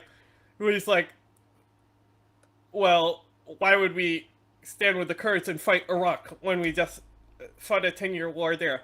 And people are like, because it's fucking Iran, not Iraq. They're just using Iraq as a fucking proxy. But Trump is like, we're not getting involved. And essentially gave the fucking keys to the city to the fucking IRGC. Yeah. Literal cuts first. Like like there was reports that Soleimani was in Kirkuk when it fell. When the CIA overthrew their democratic meeting with different intelligence ministers and shit. Like, I just don't understand. Like, and then even then, okay, Turkey, right? Like, you type in I'm just typing Erdogan and Iranians into the fucking... That's all the nuts! Yep. Erdogan... I spelled his name wrong, but that's fine. Erdogan and Iranians into the chat. Okay, and... Is this... What happened to them being such an oppositional force against NATO? Is this not NATO's second army that they're shaking hands with in all these photos? So are they the bad guys or the guys working with NATO now? Like, this whole, like, they're actually the anti-imperialists. No, they're not. Shut the fuck up. They're a fucking country, bro. Like, we can say that things were fucking done unfairly. Like, everyone fucking acknowledges fucking Britain, and with help from the CIA, giving, like, a fucking crate of AKs to a fucking group of people, like 15 guys. That definitely, that's why the revolution happened, that crate of AKs. It definitely wasn't a bunch of other shit, especially British involvement. But, like, obviously, like, that wasn't great. But, like, for example, ready for this? The article that we're working on right now.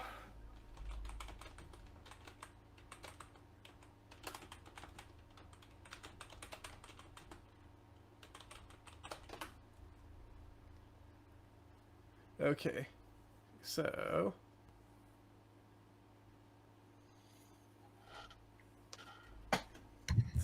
this is 20-minute video. Yeah, I know. I'm actually, because we wouldn't get a lot of fucking reaction content out of his other things because they're about fucking Ethan Klein and dumb shit, you know? Yeah. So this right here, 2 weeks in January, right? So this is like one of the articles written on the intelligence that we're writing our article on. Right? So in here, if we scroll here, here's a CIA report right here. Okay, send a message to the United States government, right? And so Khomeini explained that he was not opposed to American interest in Iran. On the contrary, he thought the American presence was necessary to counterbalance Soviet and British influence. Khomeini also explained his belief in close cooperation between Islam and other religions, particularly Christendom. Right? So, what I'm getting at here is that we'll get into a little guy named Brzezinski. Okay? So... Free jail for you! So, right here, them delivering, right? They literally, the Americans literally installed the Islamic Republic.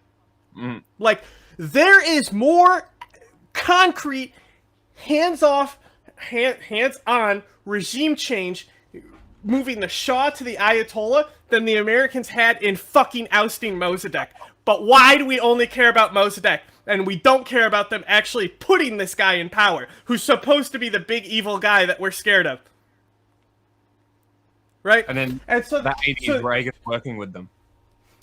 Also, the revolution was hijacked by the fucking fundamentalists at the last second. Why? Why were they able to hijack the revolution at the last second? Who helped them get there? Who helped them get involved? Who gave them the fucking plane ticket? Where was Ayatollah beforehand? That's a good question. Ayatollah. You know where he was? I know where he was before that. Where he was exiled to. I'm just looking it up. It's a pretty fun fact. Where is his predecessor? The answer is France. Huh. Makes sense. So, the Ayatollah played them. He lied. Right? So, like, the French, they're like, wow, this dude is fucking bonkers. Right? And we know regime change is definitely coming down, and this guy wants a piece of it. Why don't we just let him talk? People will hear how fucking loopy he is, and then be like, wow, we're not going to follow that guy. The Ayatollah was smart enough to see that this was an obvious setup by the French, and also, why would he go out there fucking spouting extremist rhetoric when he wants to get support? So he goes out there, moderate as fuck, talking about inclusive government and all this shit. All this, like, based-ass shit, you know? Revolutionary shit. He lied. He lied then to get support for his fucking fundamentalist government. And the Americans and French helped it fucking happen. So if we're fucking mad about the British and French doing regime change in Iran, why are we not mad about the British or the Americans and French doing regime change? And the British and the Americans doing it to Mossadegh, and then the Americans and French doing it to the Shah. Why are we mad about one and not the other? Like, America's hand is in every regime change in Iran, right? They had a small place in Mossadegh. They fucking really helped the Shah because of the fucking oil counterbalance. And then they fucking laid out the red carpet for the Ayatollah, because you know why?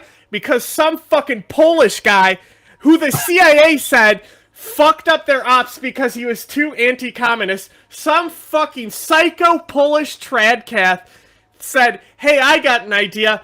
Let's put fundamentalists in charge because religious people can't be bad. Communists are evil. That's why it happened. Right? Because the Ayatollah also hated communists. That's why they killed them. Elected Prime Minister Mohammad Mossadegh for nationalizing the oil industry. We are not afraid of economic sanctions, for it is better to starve free than to live in servitude. It's actually been an open secret for... Wow. You know... Clip that. I gotta say, I've never heard of somebody being like... when sanctions are threatened, they're like, please don't, I'm so scared! Wow, he talked shit and said, fuck your sanctions. Let's give him a fucking medal and a trophy for it. Fucking basic standard Matt. For decades, but for the first time now, the CIA has released documents that show its role in the 1953... They gave a crate of guns to somebody! It was the British! Stop doing this! Stop! Democratically elected Prime Minister. They want it to be America so bad. Moved to nationalize oil production in Iran. Well, the U.S. was concerned at the time that that would mean a victory for the Soviets in the Cold War. So shortly, yeah, famously, yeah. So the next guy, they put in fucking launched an oil embargo against them, but he bought weapons, so he gives a shit. After his election, the CIA began to plan his overthrow, teaming up with Britain's MI6. That coup paved the way for the Shah's Thank you for including the British there, who actually did the work. The CIA didn't do shit here. That terrorized the They're Iranian too busy people fucking backing fruit companies. decades with the help of US weapons and Israeli intelligence. The Islamic Revolution in 1979 was a direct response to that imperial domination. And while the outcome wasn't socialist, it was revolutionary and deeply anti-imperialist. The president and the Shah met for about an hour this morning. The president said the Shah's visit was encouraging and had strengthened the strong ties of friendship between the two countries. Despite the temporary imposition of martial law, the Shah's new government appears determined to press ahead with liberal reform. It is from the mosques that opposition to the Shah is being led by puritanical Shiite Muslims. The religious zealots want to return. Muslim. Wow. We certainly haven't seen this in other countries in the region where a nationalist leader is being opposed by the religious figures. It kind of seems like it's like defining the relationship between how these like nationalists rise to power and then their opposition becomes the religious of the country, because as a national identity can bring people together, so can religion. Guess what? They're all the same religion too. Wow. It's like apples and oranges, huh? To the Constitution of 1906, which would ensure all legislation conforms with Islamic law. Almost 40,000 refinery workers went on strike today, virtually cutting off Iran's petroleum. Weren't the communists supporting the Ayatollah? Kind of. It's very complicated. So, like I said, the revolution is hijacked basically at the last second by the Ayatollah. So, like, the Ayatollah, even inside Iran, was tempered. Like to this day, it's debated whether he actually was planning on solidifying power. Like, a perfect example is the Sadirist movement in Iraq. He's a Shiite cleric, involved in politics, runs a political party, one of the most powerful ones in the country, but he will never run for office. He stepped down because he couldn't form a government. He's like, fuck you all, you're all idiots. Get the fuck away. He was never the guy who was stepping down. He just withdrew his party. I know. And they listened to him. It's still funny that that's the reason why. Well, it's because they wouldn't come to, like, why would you continue trying to bring someone to the negotiating table? Like fucking Noor Maliki and shit. Fuck that guy. Just throw shoes at him. Petroleum exports. University students demonstrating in Tehran shouting death to the Shah. So anyway, there was the Shah sucked. So obviously, since he was out of the country, dying, right? Like his political power was slipping, and guess who had control of the security forces? America. So America, specifically some Pole guy, came in there and he said, "Don't shoot the protesters anymore." And then the revolution happened. Amazing. Because we controlled the police and told them to stand down. Isn't that weird? Isn't that weird how America fucking put this guy in power who's supposed to be like, like, it's weird how they're all connected and kind of seem to be benefiting each other in different ways. It's still so strange that the communists are supporting a right-wing theocracy. They did. It's so just like how the fucking movement with the women's movement was hijacked by different forces. I'm talking about now. Oh yeah, modern communists. Yeah. It makes not in Iran. The communists in Iran will tell me. Yeah, I'm talking about whitey. I'm talking about white communists in the white people. Yeah. I truly do not understand. Like you look at Iran, and you see all of the stuff that we've brought up. And it's just like with, people are like, Hezbollah is standing up for the Palestinians. Like, when you believe that because they sent a few mortars? Yeah. Like okay, so where's the intervention? Okay, so Iran is these vanguard of Palestinians and stuff. They're the only ones standing up to the evil regime in Israel. As I've already pointed out, how come when they were defending Palestinians, they could only kill one Bedouin, and now when their actual country gets attacked, they land 50 missiles inside Israel? If they were the fucking vanguard of Palestine and they had that ability, where was it? Right? It's almost like they don't care. And because, get this, guess what happens, just like how Israel needs Iran so they can kill Palestinians, guess what happens when a two-state solution happens? You think Iran gets influence over that? You think? You think Iran's going to have influence over a two-state solution? I don't think they're going to have any power there. It benefits them to not help in these ways, right? One, like the theory is, Israel won't obliterate us. Turns out they still will. But for a while, that was the theory.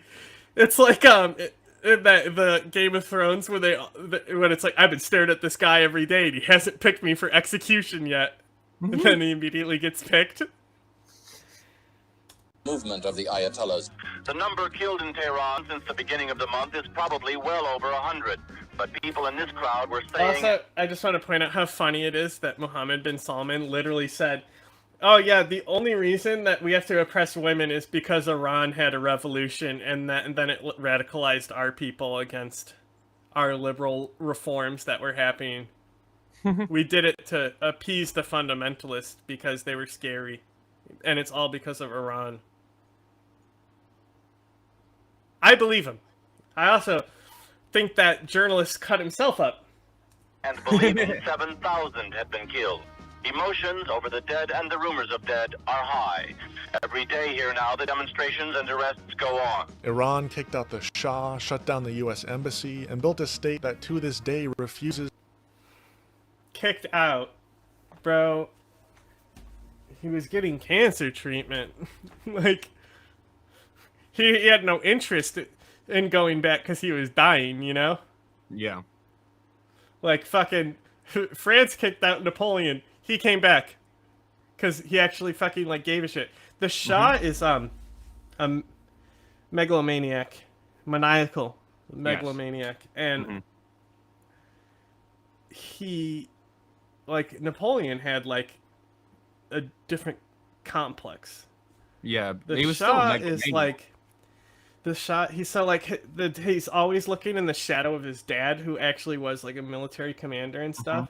In the shadow of Europe, and he's just, like, this little cope goblin. To bow to Western capital. Iran has since built an independent banking system. Look. Shielding itself. I didn't say Where did I say Napoleon was not megalomaniac? Oh, you did? Okay. The chokehold of Western finance, the very engine of imperialism. Fuck him and too. Once again, they've nationalized their oil industry. Like, what kind of asshole crowns himself emperor? Yeah, that's what some Donald Trump shit. Walking the same path Mossadegh was overthrown for. Like, Iran is that has not been a megalomaniac thing to do? I am king now. Like, of course that is. Are you kidding? Attacked, not because it violates... Well, you said he wasn't. No, I said he was. Oh, well, why do they say Napoleon is not megalomaniac? What a take. No, I just said I said he was a different kind of crazy. Like, I think he's more similar to MBS. With, like, Napoleon, his fucking complex came from something else, but, like, you know, it's a different guy. He cared more about the rule, while the Shah was more materialist about things. He didn't actually care. Not that Napoleon cared. He's a fucking politician. Human but you know rights, what I mean. Because it refuses to fall in line. Iran supports Palestine, it supports the resistance in Lebanon, it supports the Houthis in Yemen, it challenges the US and Israel. Again, never said he wasn't a megalomaniac. I said that the Shah of Iran is different than Napoleon. Okay? The reasons what drive them were different. Is far different. It's both of their own interest and greed, but at the end of the day, the Shah said, fuck those people. I'm gonna stay over here with this fucking nice-ass hospital. And Napoleon said, I'm gonna swim. Big difference. Big difference between the two. And I think the Shah is way more comparable to MBS today. Sure, you could call it Resolve if you want. Yeah, I do think the Shah's a pussy. Like, the French Revolution is basically where nationalism comes from. Like, yeah, but Napoleon wasn't part of that. He just fucking came in when it was over, and then kicked them over and said, "I'm emperor now. Get out." fucking idiot, these idiot commies hanging each other in my square. I know they're cutting their heads off, whatever. It's just a joke. I also want to bring this up because he's talking about like political alignments. I just want to bring up China and Palestine quickly because China has been positioning themselves as pro-Palestine recently, while also supporting Russia and it's like reverse India, right? It's purely political posturing. These people don't care. China doesn't give a fuck about the Palestinians. Why do you think they only just started talking about it? Because it's a fucking government talking point. The only reason you're seeing it is because it aligns with their anti-US position globally that they're trying to at least project. Well, right? like, it's more Russia that's doing it, and China has their own well, goals. like, you know, Russia, when like this strike on the nuclear facility happened, you know, Russia took America and Israel's side on it. Interesting. Sort of. So, like, they were talking about how, like, they were talking about how the fucking, basically the Bolshevik shit, right? And how many Russians are in Israel, and how that comes first to them. Protecting the Russian ethnic identity and shit.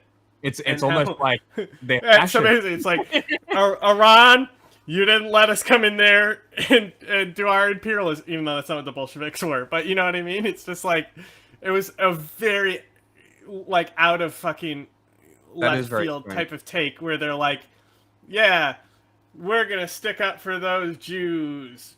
An excuse came that's from probably Russia. That's probably a better way to phrase it. It's an excuse not to help Iran. But Yeah, like, it was just very funny. Is that not a typical fascist response, though? Like, we've been talking about Mussolini and this myth above and this nation above all, right? This you are Italian first. Is that not exactly what a fascist would say? We're not going to help because we want to protect the Russian identity?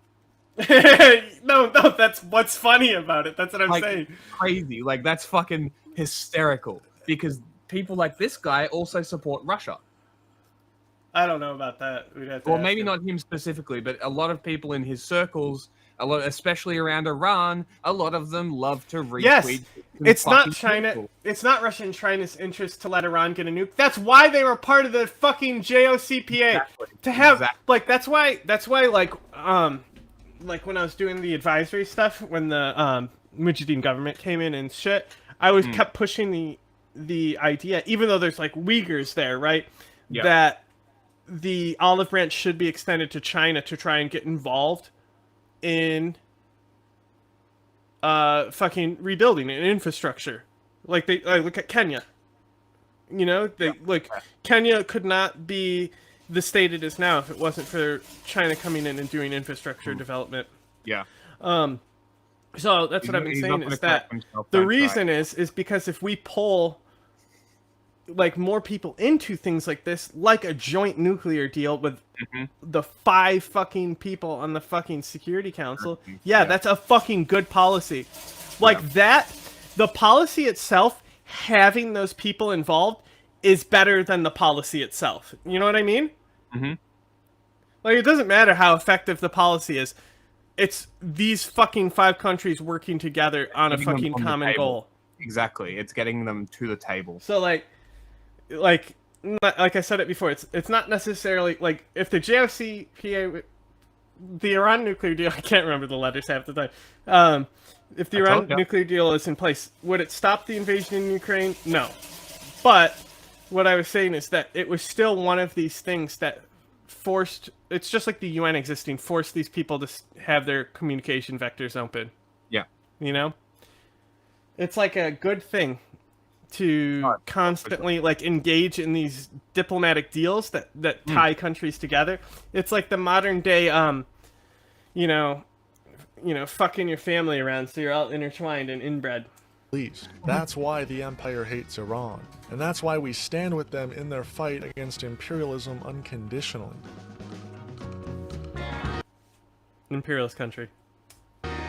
They ain't fighting imperialism, sorry.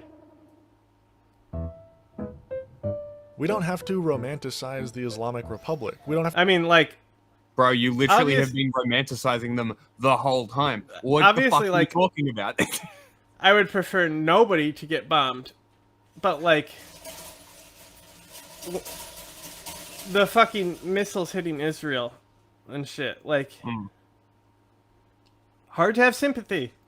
Yeah, it's also exposed both Iran for not helping and Israel for not being discriminate with bombings, because that just goes to show you can hit people in apartment complexes. Their anti-imperialism once those imperialists actually cross their border. Exactly. That's exactly right. It's self-interest. They're not anti-imperialist. It's self-interest. Yes. They're states.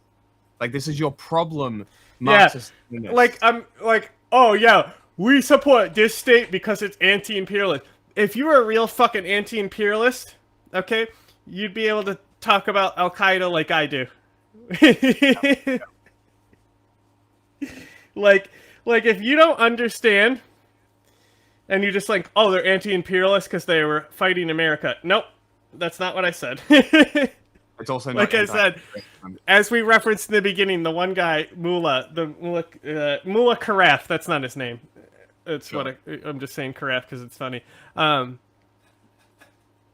Like him literally comparing al-Qeada to who? Lenin. Because what did Lenin do? Don't you understand? What did Lenin do? He overthrew a monarchy. Wow. Wow. Oh my God. Ignore contradictions, but as Marxist-Leninists, we must maybe we should look at what al-Qaeda's actual goals were. Lenin is the prime anti-imperialist writer on this. Didn't you know? State and revolution, my guy. Well, yeah. Well, I mean, obviously, capitalism is the ultimate form of imperialism, and that's why the Soviet Union spent a lot of money holding countries that didn't want to be a part of them down. To generate capital for itself. Yeah. Oh, shit. Crap. Oh, I didn't mean to They're say also that. capitalist. Fuck. Oh, no. Wait, there are no communist countries? Crazy. Enemy of human progress. And when an oppressed nation resists it, that is the side we're on. Supporting Iran is not about agreeing with their every policy. It's about refusing. Okay. It's not about supporting Iran. It's about not bombing people. Let's try it sometime. Using to let the U.S. destroy yet another independent nation in the name of freedom. With your tax dollars nonetheless. As Lenin said, this is that whole client state shit, right? I was about to say, like, I'm sure there's nations that definitely aren't independent, but, like, what are they? You know? They're probably the ones inside other countries, like the microstates and shit. They probably can't be self-independent. West Sahara. Yeah, stuff like that. Somaliland. Somaliland, yeah, I was about to say the same thing. Yeah, places like that. I would maybe not. Definitely the stands in the north of Central Asia. I need people to understand that this is literally like saying, yeah, but those are just the bad apple cops. Yeah. Yeah, those are just the bad apples. Cops are actually our friend. No. They're cops. They serve the state. Yeah. They get paid to do it. The Communist International must support every liberation movement in the colonies and among oppressed nations. If you can buy their loyalty, do you want them in your movements? Probably not. I'm just going out on a limb here. I haven't deep dived them enough. But I'm just gonna go out there and say, if you think that the communists must absolutely be defending this shit, I'm gonna fucking challenge. We're gonna fucking hire some Hasanabi head who does Excel sheets on how often he pisses, to come watch all the content we've ever produced and see who has talked about the Philippines more in the fucking Marxist groups there, okay? Open challenge. In the advanced countries would be nothing but a shame. Western commies are wild. I know, right? They like don't even shoot at the government and fucking have gay weddings and shit. You know, it's like, what are you even doing? We're resisting imperialism, bro. We gotta fucking be having the gay wedding in the woods and then shooting at the government. Gotta be making the top 10 fucking terrorism report. You know? Yep. See its tasks close get on Balochistan's level with the colonial and liberation movements of the oppressed peoples. At this moment, Iran is one of those nations, and our job is clear. That, like, for real. Like, oh yeah, we gotta support all these people. Well, only at the state level, I guess. That's why we don't. That's why the Philippine guys don't matter. They're not at the state level yet. Iran is a state. State are the only people who can resist the capitalist and imperialist stuff, right? Of course. So they're at the top. I get it. Okay. It all makes sense now. So the Baloch inside Iran, who are also suffering the same side effects as the Baloch in Pakistan, if not worse. Yeah, fuck those guys. They can get fucked because maybe if you were good enough at resisting imperialism, you would be running the imperialist state. And now they're going to move the state down to your area. Fuck you. Against the war, stand against the lies. Stand with Iran, unconditionally. We share far more with any Iranian walking down the streets of Tehran than we do with any businessman walking down Wall Street. Iran is not the Iranian people. Sorry, the regime Thank is you not for the watching Iranian North people. Star Radio. I know. Free Palestine. Yeah, free Palestine. Nice. Not bad. That was a fine video. That was one of maybe the best North Star Radio video I've watched. Good. You know. Good. And it gave us 5 hours of fucking content, so wait, that was 5 hours? That was 5 hours.